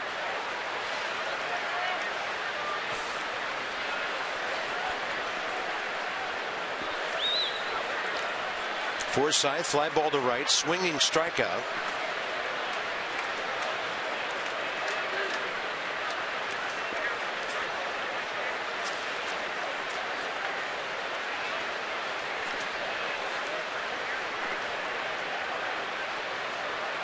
So now you go to your ground ball pitch, your strikeout stuff if you're Jordan Zimmerman, and they're going with a slider right here, trying to induce that ground ball.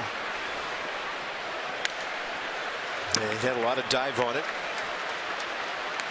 And what does the pitcher think about these situations? Below the strike zone. You want to throw your pitches below the zone that looks like strikes, low strikes as they're coming in, and breaks lower than the bottom of the strike zone. That's how you get a ground ball. And You know, until you get the 2 strikes, then maybe you're thinking about the punch out. But Jordan Zimmermann looking for that ground ball here early. See the low target by Lobaton? Where the glove is.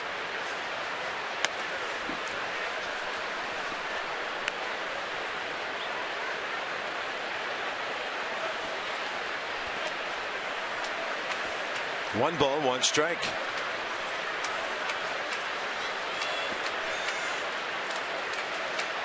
Harper shades toward the line in right against his right-handed hitter, who hits a double play ball potentially. Desmond can't get it, and everybody is safe. That'll be Ian Desmond's 15th error of the year. A run scores, and still only 1 out. We saw Lobaton with a low target. They went back to the slider down and away, which is the ground ball pitch, and they got a tailor-made ground ball, and Ian Desmond just sat on it. If you sit back like that, you're going to get an in-between hop. He gets the in-between hop, and the ball is in his glove, and he just misses it with the bare hand. But it's right here where he gets flat-footed. Whenever you get flat-footed as the defender, your glove gets hard, and that's a double play that has to be made at the major league level every single time. First and second, 1 out, 3-0, and Steven Souza Jr. steps in.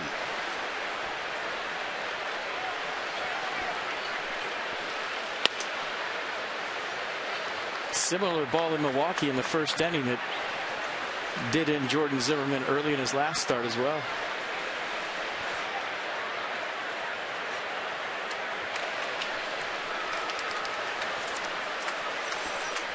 Forsythe gets an RBI there because you can't assume the double play. That one way inside to Souza, and the count 2-0. I mean, that's your dream as a shortstop. A ground ball going toward the bag. Field it, step on the bag, let's go hit. Didn't happen right there because he stopped his feet.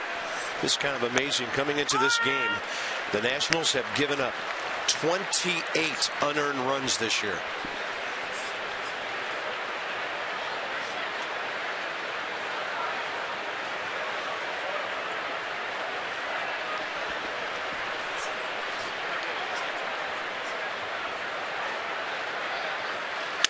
Jammed him, 1 hopper. Desmond on the relay, and they turn the 4-6-3. Anthony Rendon, slick job with the flip of getting the ball to the shortstop.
To find a way to push some across the plate. But let me show you right here. To turn a double play, you have to cut down the distance and come get a baseball before you flip it to second base. And if you sit on it like Ian Desmond does right here, Logan Forsythe is running the whole time. So watch Desmond sit on this ball. See that last hop? That's the big one you got to come get and flip it to Rendon. The fact that he was in between right there, he stayed back on it, stopped moving his feet. I don't even know if they would have turned it had he fielded that cleanly and gave it to Rendon, just based on the fact that he stayed back on the ball, didn't come get it, and while that ball was hopping, the runner was running, ended up getting an in-between hop, and a double play that should have been turned wasn't, and led to a run. Yeah, and because you can't assume the double play, that is an earned run against Jordan Zimmerman. Then he does a good job to get the double play ball to end the inning. So the Nats down by 3, top of the order, bottom of the 6th. Slider in there from Matt Andriese to Yunel Escobar, who's 0 for 2. Fly ball to right, ground ball to short. He's thrown 43 pitches, 27 strikes in 3 scoreless innings. And Escobar, get the bat. Sure not selling it as if it hit his hand, and it looks like strike 2. Boy, anytime he gets a two-seam fastball up and in, he is at risk. And that's just because of the way he dives out over the plate. Watch him start his hands. That got the bat, but that hand's still probably tender from the other day. Could have been the wrist, too. And then the breaking ball strikes him out. Second K for Andriese, who is shutting down the Nats here. 2 hits tonight. Bryce Harper, 2-out flare to left center in the 4th. And then Ian Desmond, a bouncer over the mound for an infield hit. 1-out 5th inning. Michael A. Taylor walked intentionally. That is the extent of the base running action.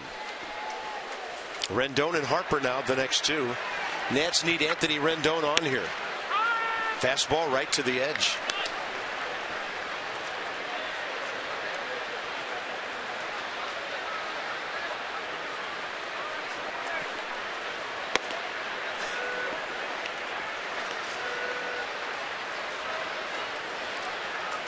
Such a funny game, isn't it? 23 hits one night, 16 runs, and the next night, same guys. You just never know what to expect. Yeah, against the Rays, piecing together their bullpen for this outing tonight. Xavier Cedeno, the former Nat, joining Brandon Gomes now. Cedeno had a rough ride in the 9th inning Monday night. Rendon, fly ball right center. Calling that ball all the way. Kiermaier, 2 outs, and Bryce Harper will bat with the bases empty.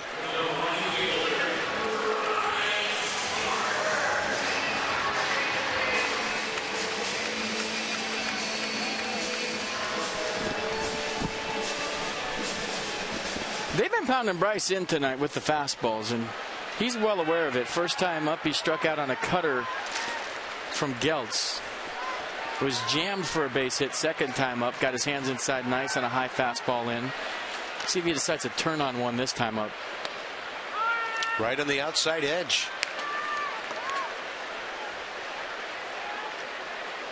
Nisa on the pitch track. First pitch slider. Did it come back? Close enough. Then the big hook diving at 80.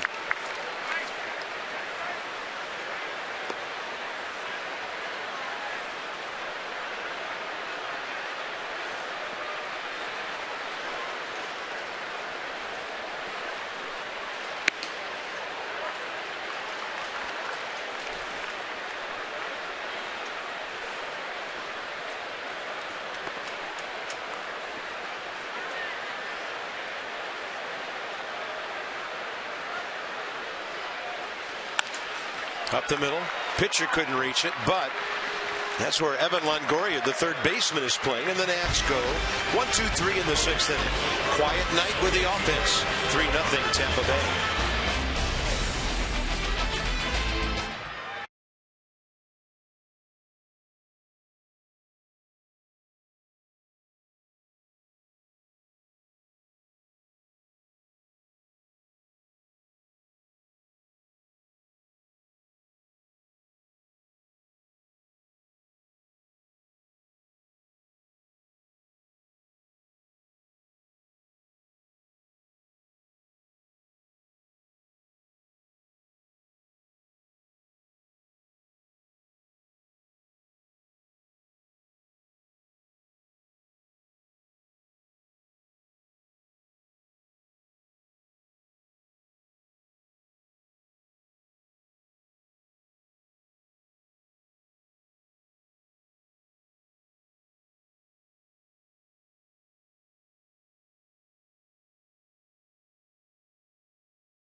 Welcome back to Nationals Park. Nats trail as we go to the 7th. All right, so what's a first base coach do when his team isn't hitting?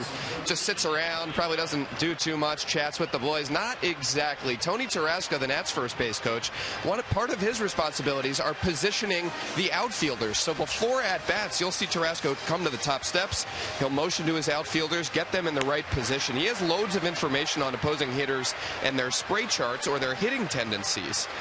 These adjustments can also happen during at-bats, sometimes based on the various count. 2 strikes, you might see him moving the corner outfielders more towards the line. This happens throughout the games, and these outfielders know that the division hitters pretty well. They can position themselves based on these hitters, but Tarasco is out there to help them out along the way, and when you see teams like Tampa Bay, who you don't face too often, you rely on Tarasco for that positioning. All right, Dan. Steady rain coming down now. It's getting harder by the moment. Yeah, it's about to really open up, too. Made it to the 7th inning without any of this. A couple of sprinkles in the district this afternoon between 3:30, 4 o'clock. Ground crew was ready with the tarp during BP, but that never had to happen. Cabrera, fly ball to center and a strikeout. And Jordan Zimmerman in his 7th inning of work. Came into this frame 81 pitches, 56 strikes.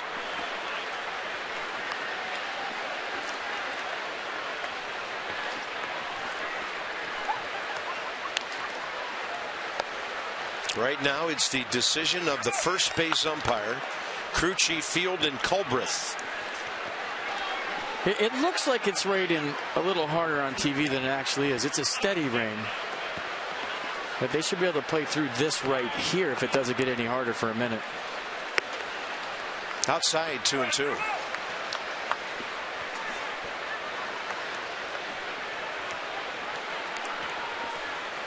Head for the hills. High in the air, left field, backing up Clint Robinson. Cabrera 0 for 3. And now Kurt Casale 2 for 2 as the catcher coming on.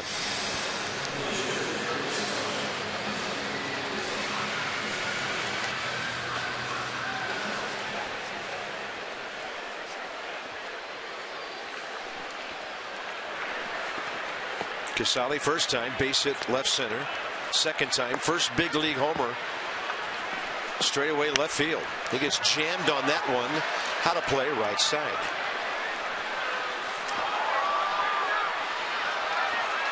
They got the right idea. Human Ziploc bags. Yeah. He is having a scuffle.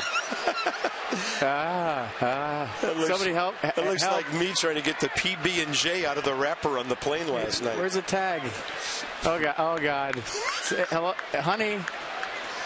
Can I get some help here, dear? Where's the head part? The hole for my head. I can't breathe. Oh. Swinging a foul. Oh, there it is. My hand's stuck now, though. All right. Whew. It was getting hot in there for a second. I was losing air quick. He got it quick. He read the directions. When you have those things, you have to read the directions. Well, that just made my night. They come with directions. I got it. Oh, wait. The hat part's a little tricky. All right. Where's the arms now? Where are the armholes? Do I have to make my own?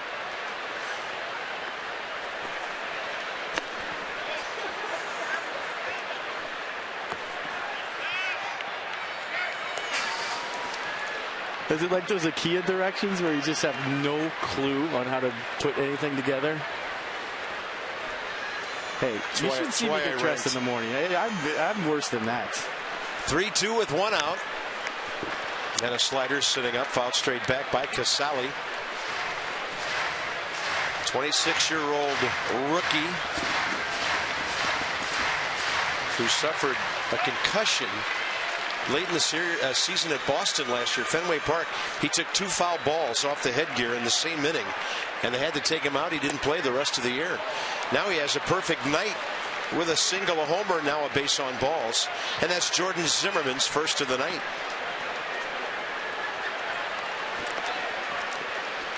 Matt Andriese was in the on-deck circle. They're going to go with Nick Franklin now to hit. Get in on baseball action with Masson. Text the word Nationals to 29292 for team alerts and chances to win exclusive prizes all season long, including meet and greets with your favorite players. They're texting to 29292 right now. Again, that's Nationals to 29292 for alerts you can't miss. Umbrellas much easier than glad bags over your head.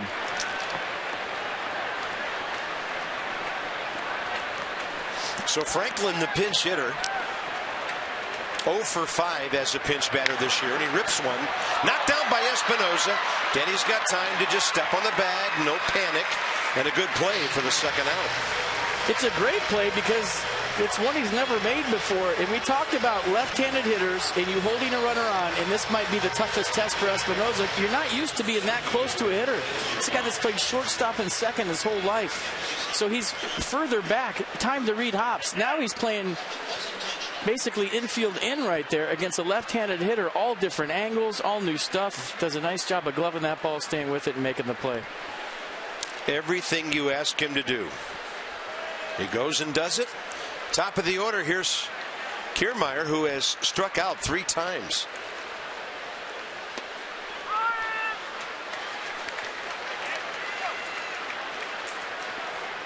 Still raining, but it has slowed down considerably now. So that's Kevin Jepson in the bullpen. So he did all that and it stopped raining? That poor guy. He went full panic mode to get the poncho on, and now it's stopping. Yeah. Wouldn't that be a bad idea to keep it on? Yeah, you never know. There's some more coming. You earned that beer, sir.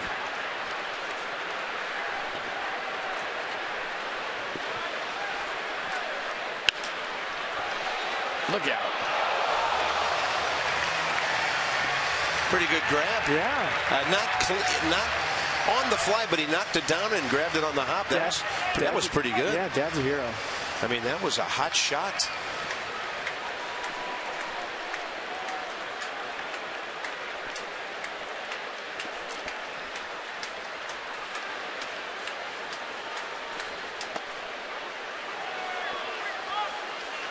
Two and two.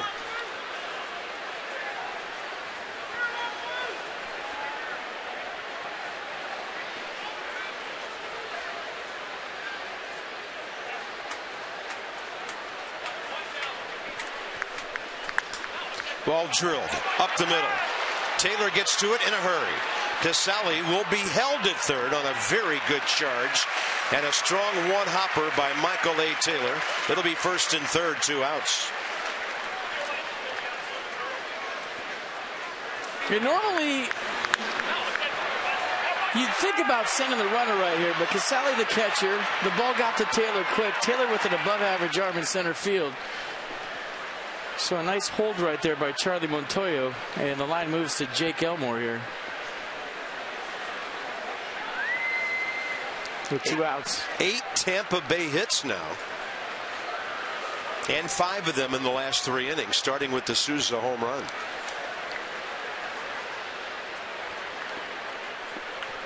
Elmore 1 for 3. Kiermaier, a running thread. He's 6 for 7. And now Blake Trinan gearing up in a hurry in the Nats bullpen.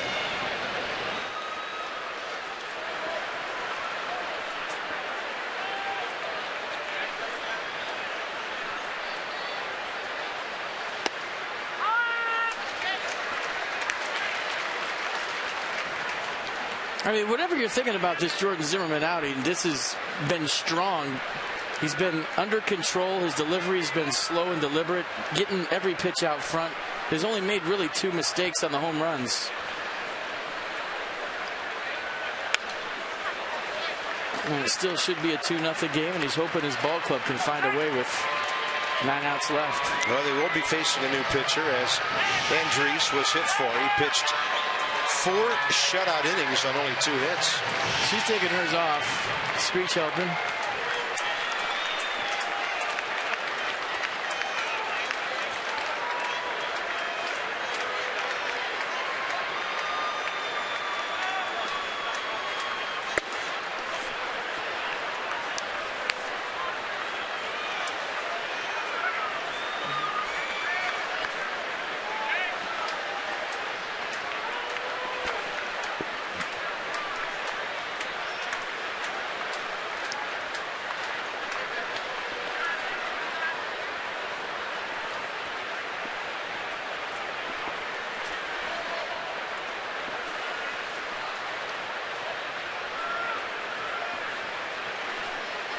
Third base Casale, first base the speedy Kiermaier. And a 1-2 with the runner going at first. This one over, foul ground, and it's going to hit on top of the Nats dugout.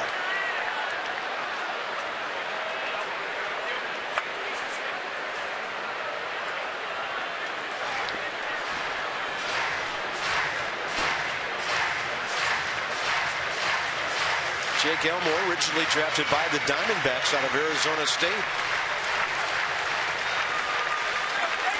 Big pitch coming, trying to keep it a 3-0 game.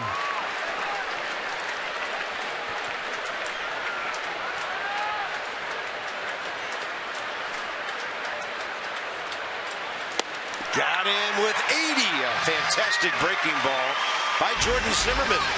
So he keeps the Rays off the board in the 7th. That gets us to the Hyundai 7th inning stretch. 8 strikeouts for Jordan Zimmermann tonight. Yeah, the Nats need to punch the Rays with some offense right here.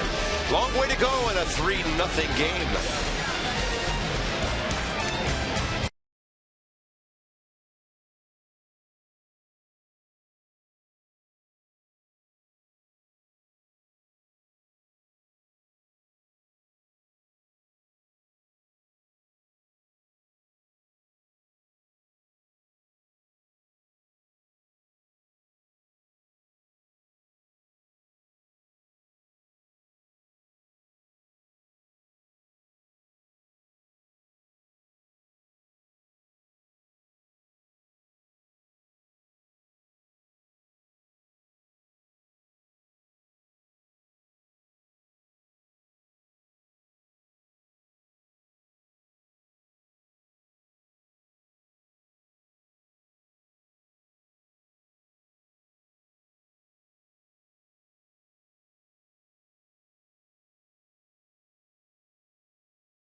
As we go bottom of the 7th inning here, the Nats hoping to get some things going with the bats and get that dugout to come alive. I mean, you called it earlier, such a crazy game. A record-setting night with hits last night. And against a couple of bullpen guys, tough to come by offense here. And this is where nights when you're fatigued after a long travel day, you're looking for a spark any way you can get it. And Clint Robinson set to lead off the 7th here. But, you know, they need to get a couple guys on. Think about, you know, stringing some good at-bats together and something to spark them, even though it's late, something to wake them up and hopefully find a way to pull this one out. So the middle of the order gets the call here. Bryce Harper will have to sit around for a while to wait for his next at-bat. And here's Kevin Jepsen, the right-hander, as the Rays continue to try to piece this game together, and they've done a good job of that so far.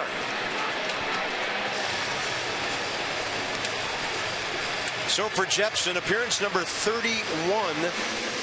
That's the most on their staff. Racking up 27 innings, 21 hits, 24 strikeouts. Clint Robinson last night, towering bomb to right field. It hit the catwalk right there and stayed up there.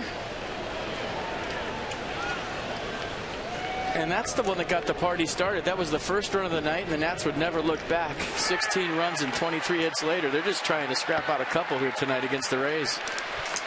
Clint Robinson leads off. Raining again, and the pitcher falls off the mound. And that may be enough to get Field and Culbreth's attention over there at first base, the crew chief. Just kind of out of nowhere after the rain had virtually stopped. Down it comes down, or down it comes again. Not raining that hard, though. And I think that was just a trip. I don't think the surface is a problem. The grounds crew in the tunnel right now, all standing by, right by the Rays dugout. They got the rakes and some diamond dry. Was that slippage? Or did he just land wrong? I mean, really, the camera making it look like it's raining a little harder than it is. Let's look at it one more time. Maybe a little slippage. But usually if he was not comfortable with the surface of the mound, you've had somebody out with diamond dry, tamping it down. So you see everybody waiting there in the tunnel. And he's fine. Here we go. Ball 1 to Clint Robinson. Shift is on.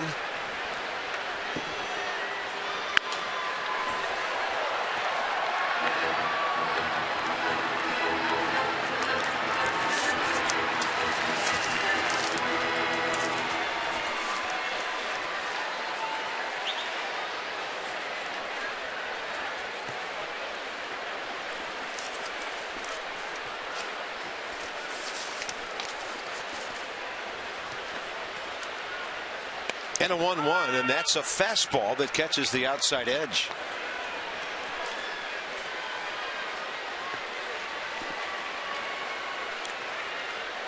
Yeah, perfect pitch, perfect spot.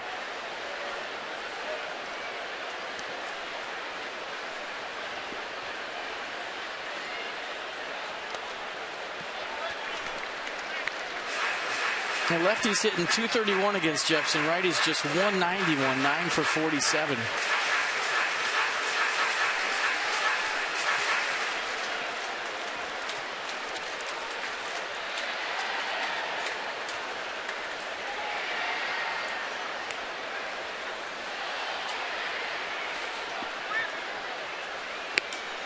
Close. 3-2. Good take.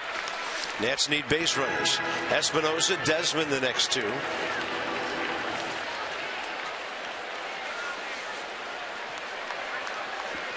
Probably go that fastball down the way here in a 3-2 count, up by 3. Yeah, fastball averaging 94. Curveball he throws 25% of the time at 82. An occasional changeup at 85.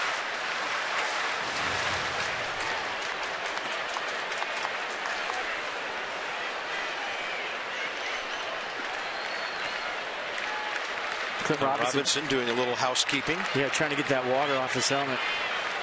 That water will beat up on the bill of your helmet and start to drip down in front of your eyes in the middle of that bat. Maybe he wants to hit with a poncho on. That'd solve that problem, right? He ponchoed one last night. He did. 3-2. And he hits this ball pretty well. Carrying to left, but De Jesus right in front of the track for the first out. Nationals able to muster only 2 hits tonight. BCFP DK from Nationals Park, where the Nats are 16-12 on the year. They're 6-6 in interleague play. This one all Rays right now. The Nationals are down to their final 8 outs. Espinosa, 2 fly balls to left. Anthony and Desmond 1 for 2 to follow him. Danny Espinosa's hit the ball hard to left twice tonight.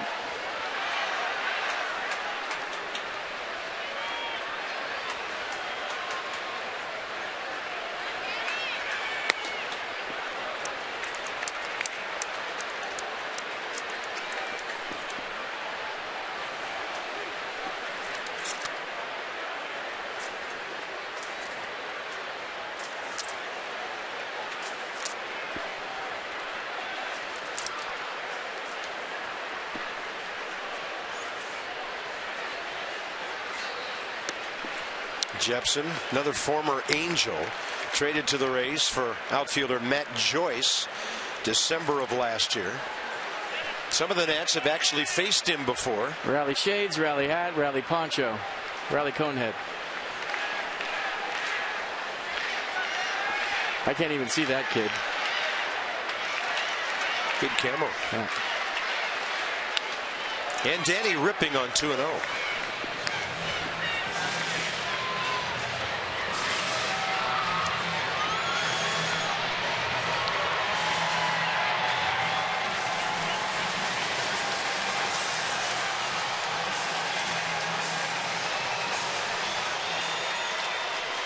Nothing Tampa Bay. They've out hit the Nats 8-2.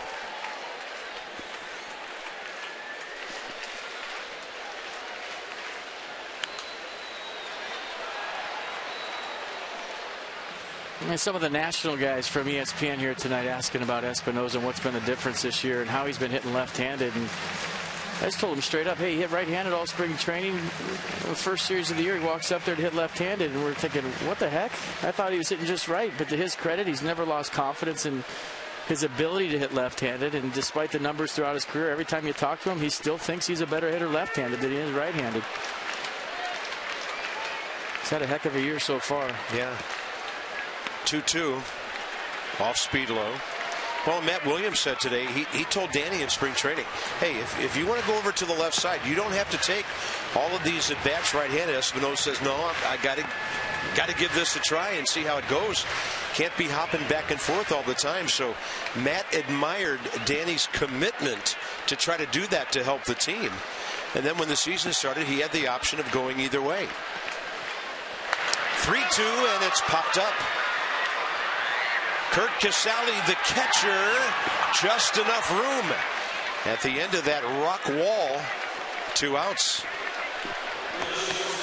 Pete Nats are back in Woodbridge June 18th through the 21st. Come out to the Fitz for Michael A. Taylor Flat Top Bobblehead Night. Famous Cowboy Monkey Rodeo Night and Kids Petting Zoo. You can pet kids for free. They bunch them all up into a little pen, and you can pet them for free. For all the ticket information and promotional information, find us on the web at PotomacNationals.com.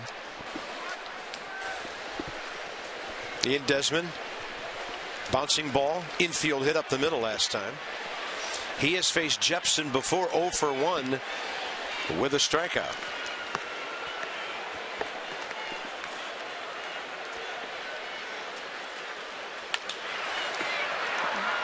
First pitch to short. Nats gone in the 7th. 2 hits all night long.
The accounts, the descriptions of this game may not be disseminated without the expressed written consent of the Washington Nationals.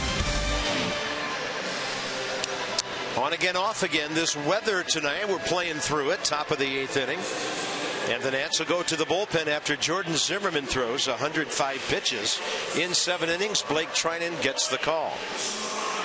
Yeah, fastball 71% of the time at 96 miles an hour on average.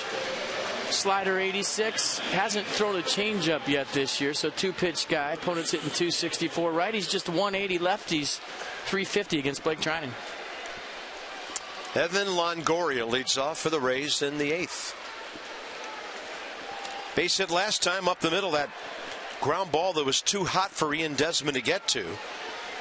Later scored on the would-be double play ball that was not turned, and he faces Blake Trinan for the first time.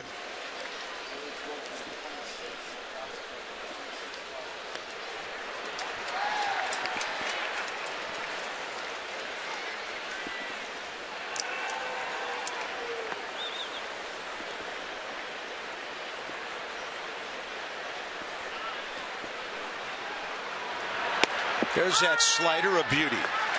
0-2. You know, all the excuses there for the Nats tonight. Long road trip, got in late. Come on, Longo, you're due. Let's go. 23 hits, 16 runs last night. But championship ball clubs find a way to win these games. They do. If you're going to win a division, go deep into October. The ones that hurt the worst, the ones when you're feeling the worst. Like Joe DiMaggio said, when I'm tired, that's when I played harder. Yeah. And, yeah, easy to stay up here with makeup on and a tie and not having to grind like these guys do every single day. But I always said these are the games that separate teams. The ones when you're dead tired, you've had a long road trip, you get in late at night. Those are the ones that boost morale, boost team confidence. When you win those, you can win any game. And so the Rays got in late too last night. They didn't come off a long road trip. The Nats did, but these are the games you have to find a way. Nasty on the hook. Blake Trinan, the strikeout of Longoria, first out, 8th inning. With DeJesus and Forsythe the next two. And a slider from Blake Trinan, everything away to Longoria, and he just can't lay off of that one. He's gearing up for 98, and he got the 89 going the other way.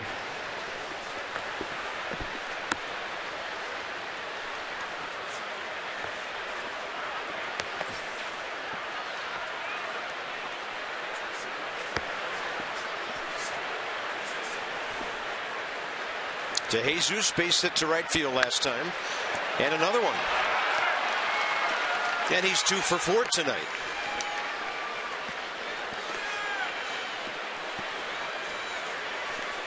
Next up will be Logan Forsythe. There's a sea of umbrellas down there. Forsythe 0 for 3, RBI ground ball last time. And the Rays trying to apply a knockout punch here in the 8th inning.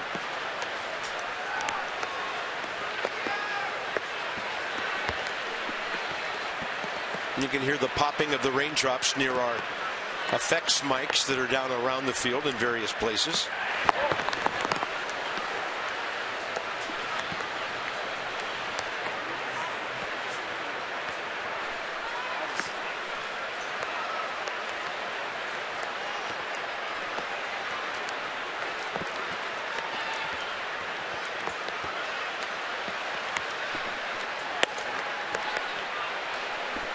And Trinan with 95 missing inside. Field and Culbreth, the crew chief, working first base. Trying to safely get the teams through these late innings. That's perfect on the inside edge. When the infield dirt starts to get shiny from holding so much water, that's when you start to wonder if you're going to put the tarp. That's a great shot, guys, of how it's absorbing. There's John Turnauer, head grounds crew. He's on the phone with the weather service, seeing what's coming, and there is a lot coming.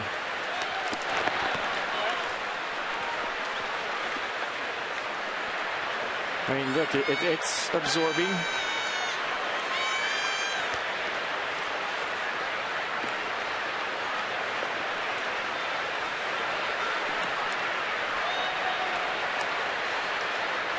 One ball, one strike. Check swing, and Danny Espinosa made an effort at it. It was unreachable.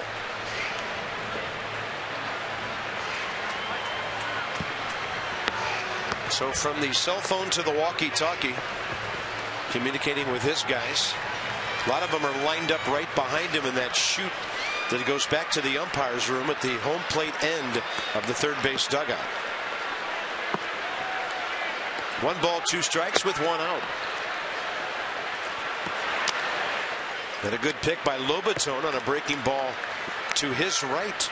You want my bootleg weather report? There's a cell moving right over D.C. and there's a window and some more rain out of Reston. So once you get through this, you're going to have a window for about an hour. And that's my bootleg weather report for the night. Going to rain hard here for another 10-15 minutes.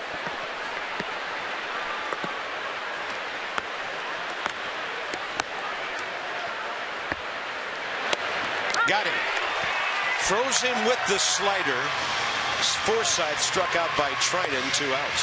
Time for your T-Mobile game changer, and we're going to make it the ex-Nat Steven Souza Jr.'s night tonight. Started with a standing ovation in his first at-bat. Then he goes into a slide down here to Robbie and Desmond. Great play. Going into the fence. And got a slider from Jordan Zimmerman out over the plate. 13th home run of the year. That leads all AL rookies. And if he gets that average up, he's making a bid for AL Rookie of the Year.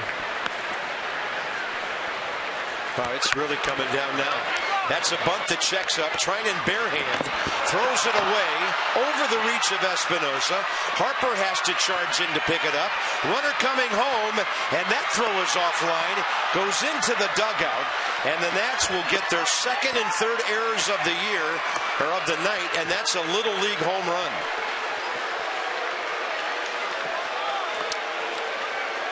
$5-0 Tampa Bay on a bunt. You know what that is? That's playing with Blake Trinan and knowing that he sometimes struggles with throws. We've seen him at times struggle with fielding his position. So he grabs the wet ball right there, launches it down the line. Now watch the ball hit in the grass a couple of times. Ricochet down into the grass again, and now Bryce Harper is going to try to throw a wet ball hard. And anytime you try to throw a wet ball hard, it's going to squirt right. That's what happened. But the reason Steven Souza Jr. bunted right there is he knows by playing with Blake Trinan that he has trouble with throws. And the inning comes to an end.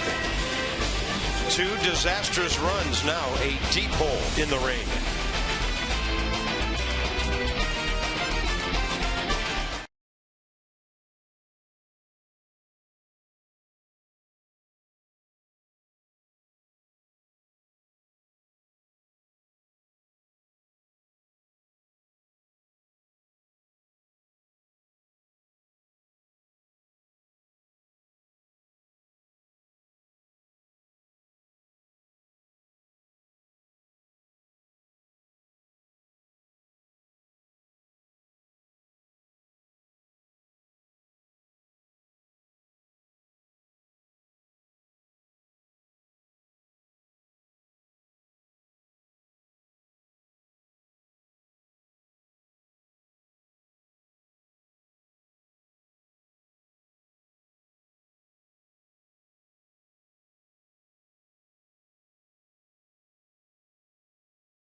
Crew chief on your right, Field and Culbreth.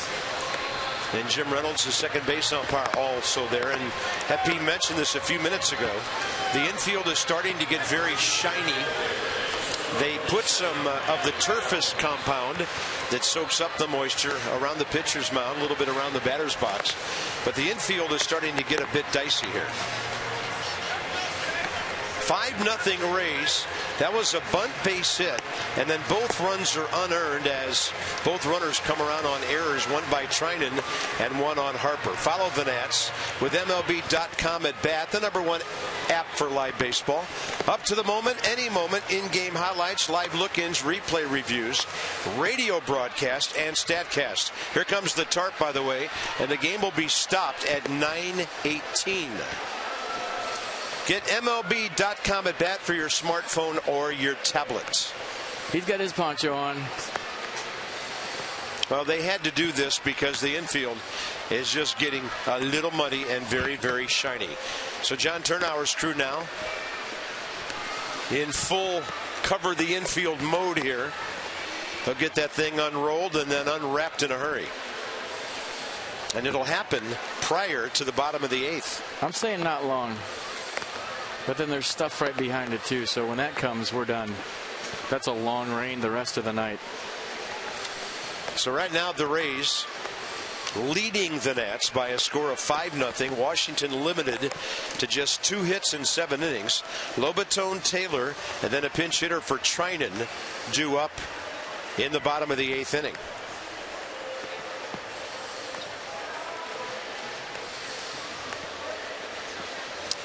In the meantime, while we wait for the weather to clear, we will send you to alternate programming, and that is ESPN News. You'll be up to date on everything going on in the world of sports. We'll keep an eye on all this happening at Nationals Park.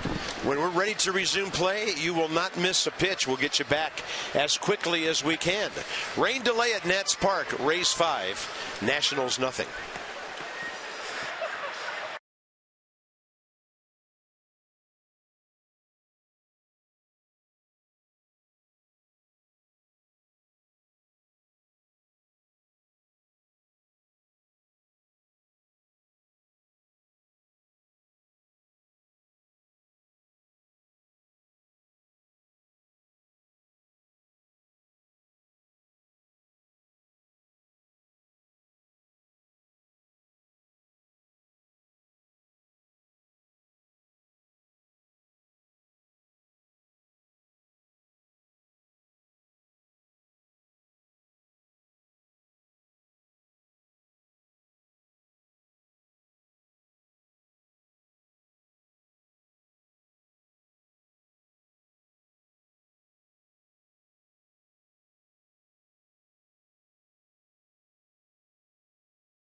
Nats dugout. Brian Wilson was a pitcher for the Dodgers, and Brian Wilson's twin brother was sitting in the Lexus seats down there behind home plate. That was a little disturbing. I remember that. Here we go. Play ball.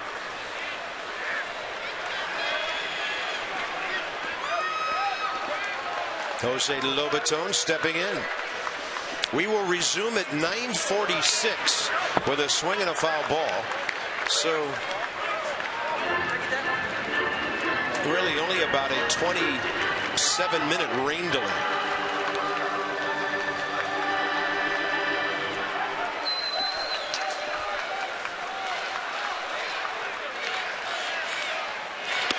And that's inside. 1 ball, 1 strike.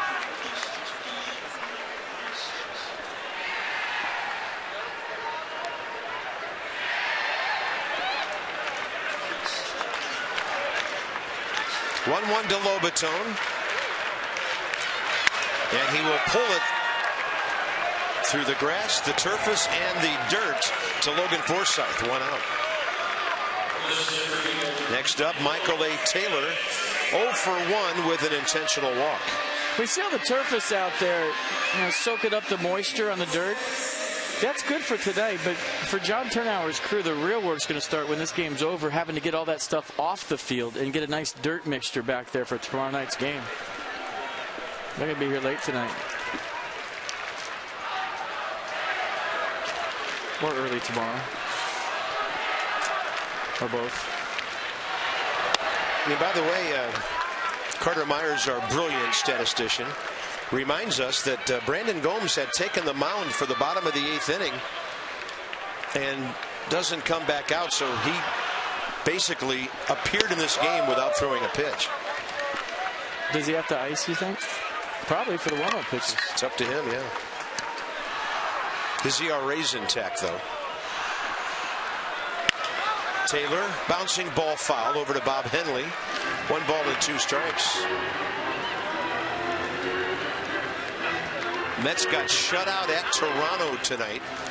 So even with a loss, if the Nats can come back, they will stay a game and a half out. Toronto blasting the Mets 8-0 up at the Rogers Center.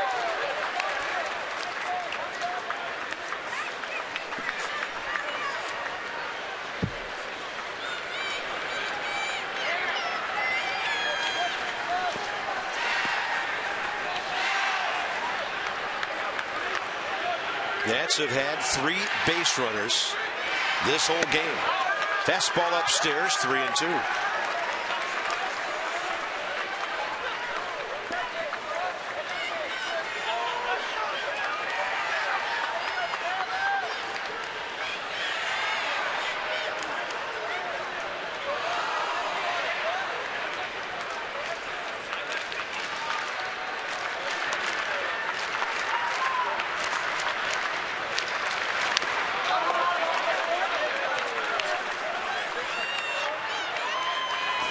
Cool after a rain delay. Some fans get to move a little closer to the action that might not have been sitting there earlier. And all these kids right here get to see how fast the game moves. I mean, when you sit up high, it gives you good angles. But when you get down low like that, you get to see the velocity, you get to see how fast the game moves. And they're into it. They're all on their feet. They're cheering. I love it. Taylor on base for the 2nd time, and Matt Dendecker will get the call here. 0 for 2 as a Nats pinch hitter. 0 for 3 overall. Recently recalled from Syracuse. 47 games down there, hit .234, a couple of home runs and 20 RBIs. He's got a good eye. He walked 16 times. Takes that one outside.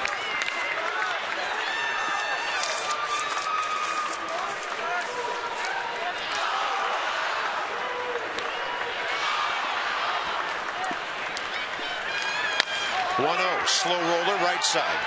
They'll get the runner at second and settle for the 3-6. Fielder's choice, 2 outs. Top of the order, Yunel Escobar.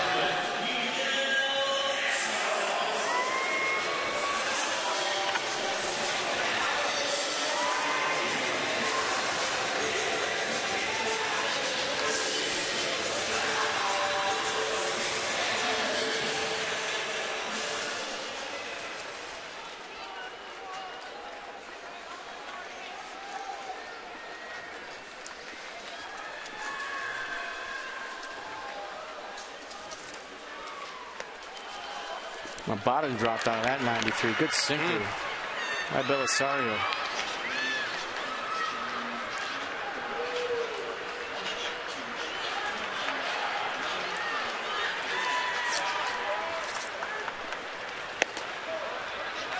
That check swing is the one that hurts Yunel Escobar's wrist. You remember he missed a game after a check swing.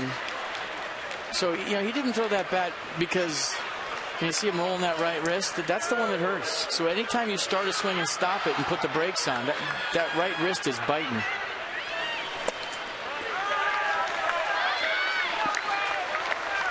It almost feels like, I don't know, just somebody shocks you and it's a sharp shooting pain for just a split second. You're okay on the full swing, but when you have to stop, that's when it hurts. And a tapper left side. In is Longoria. Escobar trying to leg it out. A good play and a good stretch at first by Elmore, and the Nats are gone in the 8th inning. They strand just their 4th runner of the night. 5-0, 9th inning coming up.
Up, and Doug Fister will be back tomorrow night against the Tampa Bay Rays.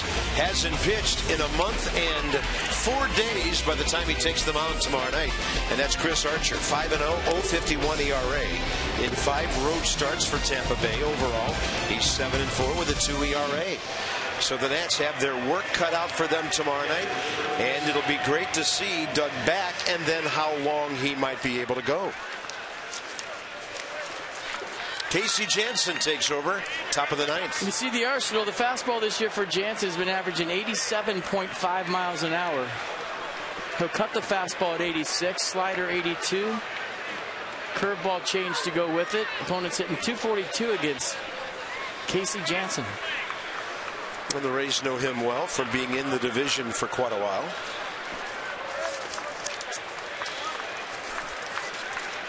Kurt Casale, the rookie catcher, rips one on a hop. And beyond the reach of Ian Desmond, that ball gets all the way out into the gap. Taylor cuts it off. It'll be a 1 bag for Casale, and you would think hot enough to be his 3rd hit of the night. He's barreled up everything here tonight. Single his first time up. We showed you the homer about 14 times in the 5th inning. He walked in the 7th, and now a bullet to Ian Desmond. Single all the way. Here's Belisario. He'll hit and stay in the game.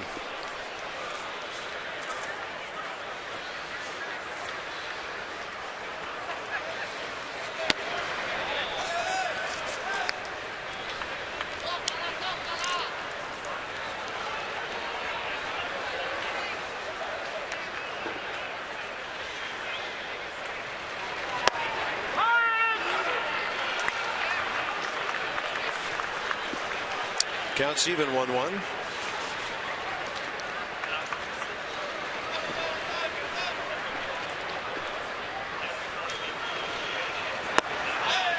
'86 low.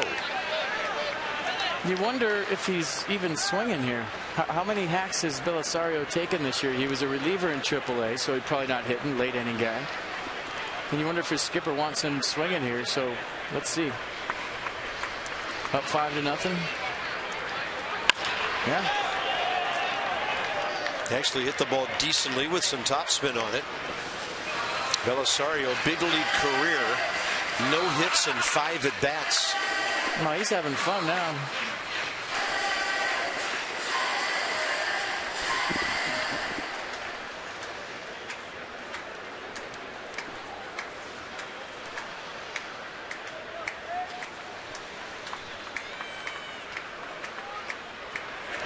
And he drills this one to left field. Clint Robinson back to grab it. That ball had another gear to it, and Robinson retreated, 1 out. That's a good hack for 5 career at-bats. He's going to get some love going back to his dugout. Watch this. They're all laughing down there. Standing ovation from his teammates. Everybody laughing down there in the Rays dugout. They're having fun. Kevin Kiermaier.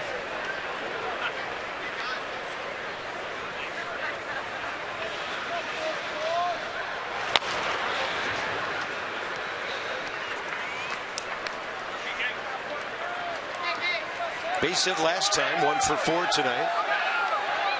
And he's 1 for 3 career against Casey Janssen, the former Blue Jay.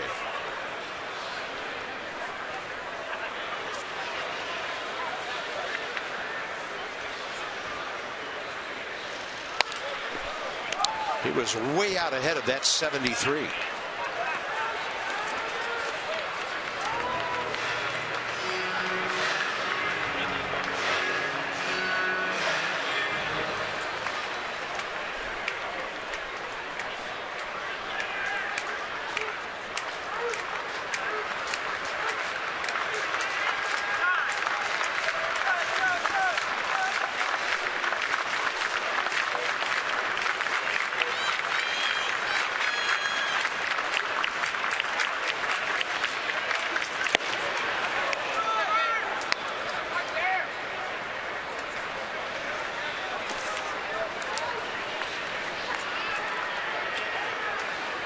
Trying to get that ground ball, but Kiermaier can fly. Tough guy to double up.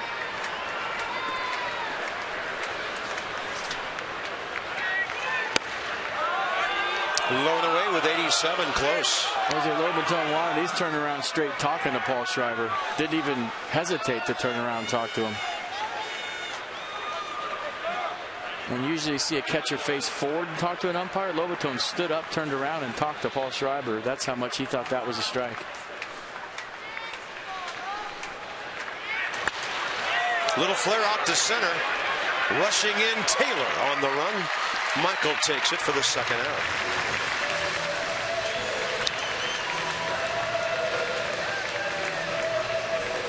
Well, an evening that seems like it's taken longer than it really has. We arrive at the 10 o'clock hour. But the Nats have not been able to generate anything offensively. 2 hits, none since the 5th inning. And it's all Rays 5-0 in the 3rd game of this 2-2 matchup, away and home. They've out-hit the Nationals 11-2. That's outside to Jake Elmore. 0 for 1 against Jansen career.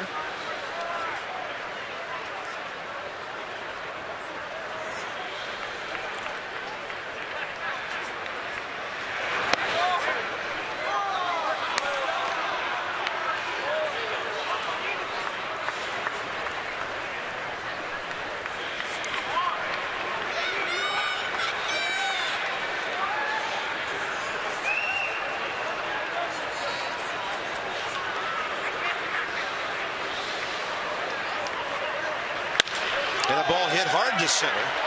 A 1 hopper to Taylor, 2 on, 2 out. Get some good hacks off Casey Janssen here in the 9th. And he's a guy that has to work to a corner, has to keep the ball down. Can't throw the ball down the middle of the plate because, you know, when you throw 87 and that's your fastball, you have to live on deception, you have to live on the corners, and you have to rely on your defense to field some ground balls. If it's elevated out over the plate, big league hitters are going to hit 87, 88. And he knows that more than anyone.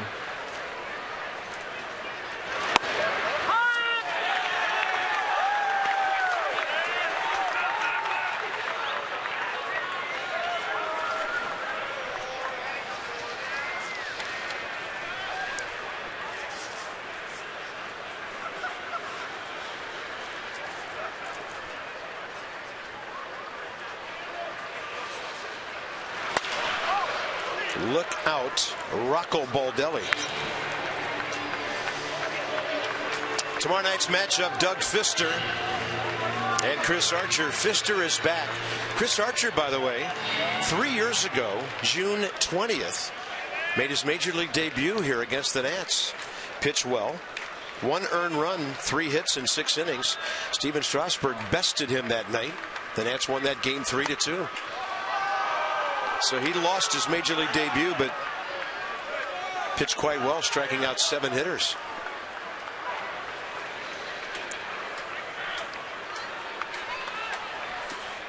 But there was something eventful about that debut. I can't put a finger on it. Well, he threw 49 strikes, 82 pitches. So there must have been long counts all night long. Inning over. We're going to the bottom of the 9th inning. So Archer tomorrow, and right now the Nats a headache tonight.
Thank you, Johnny. Thank you, Ray. From way out there to way up here.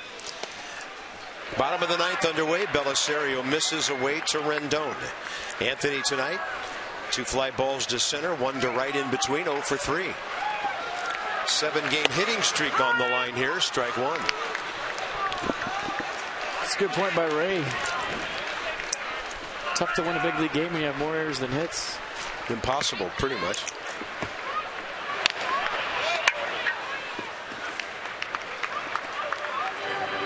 Yankees won their game against Miami tonight, so they'll stay a game back of the Rays unless the Nats stage a dramatic comeback here.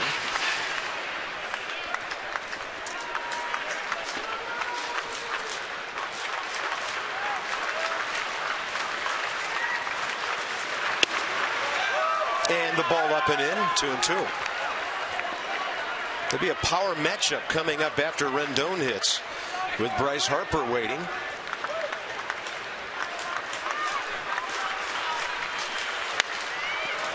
Rendon, a check swing.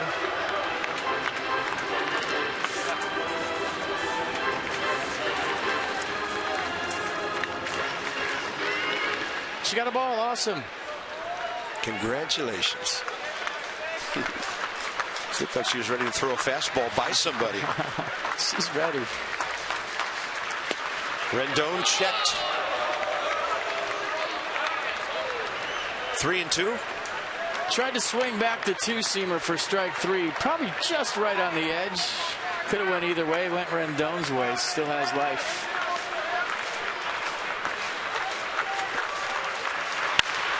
To the left side.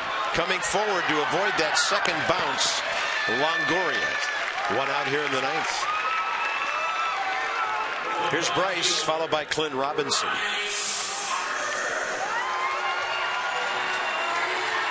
Longoria going to jog over into the shift and play a modified second base right here against Bryce. I like the way Longoria charged that baseball. Came and got it, was aggressive. Nice play.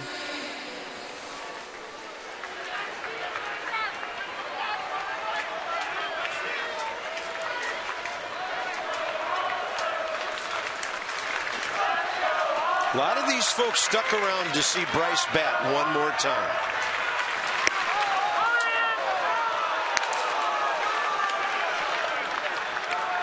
Bryce did not like the call.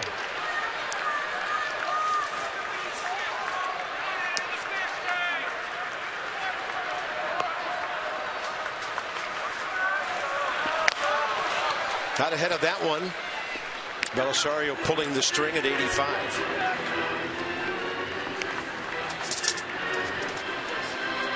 I think Bryce just went to grab some dirt to put on his bat and figured that it was diamond dry and some wet clay and decided against it.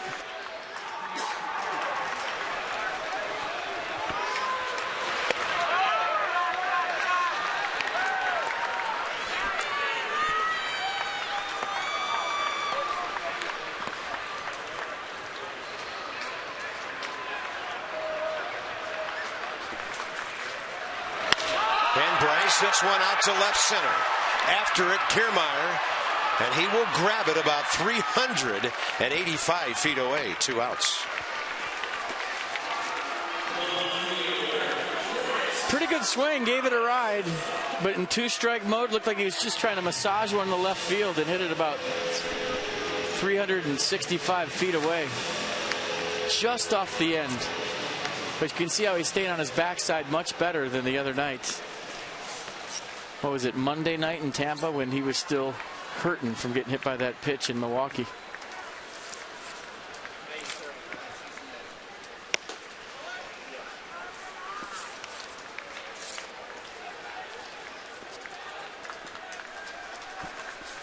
Clint Robinson 0 for 3.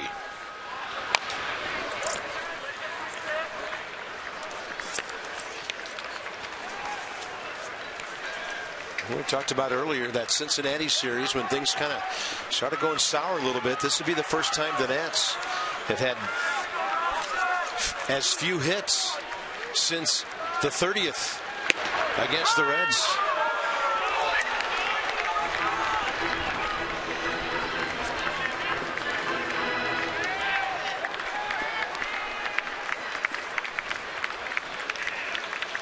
And a 1-2, half swing. Longoria is everywhere, and this game is over. So the Nats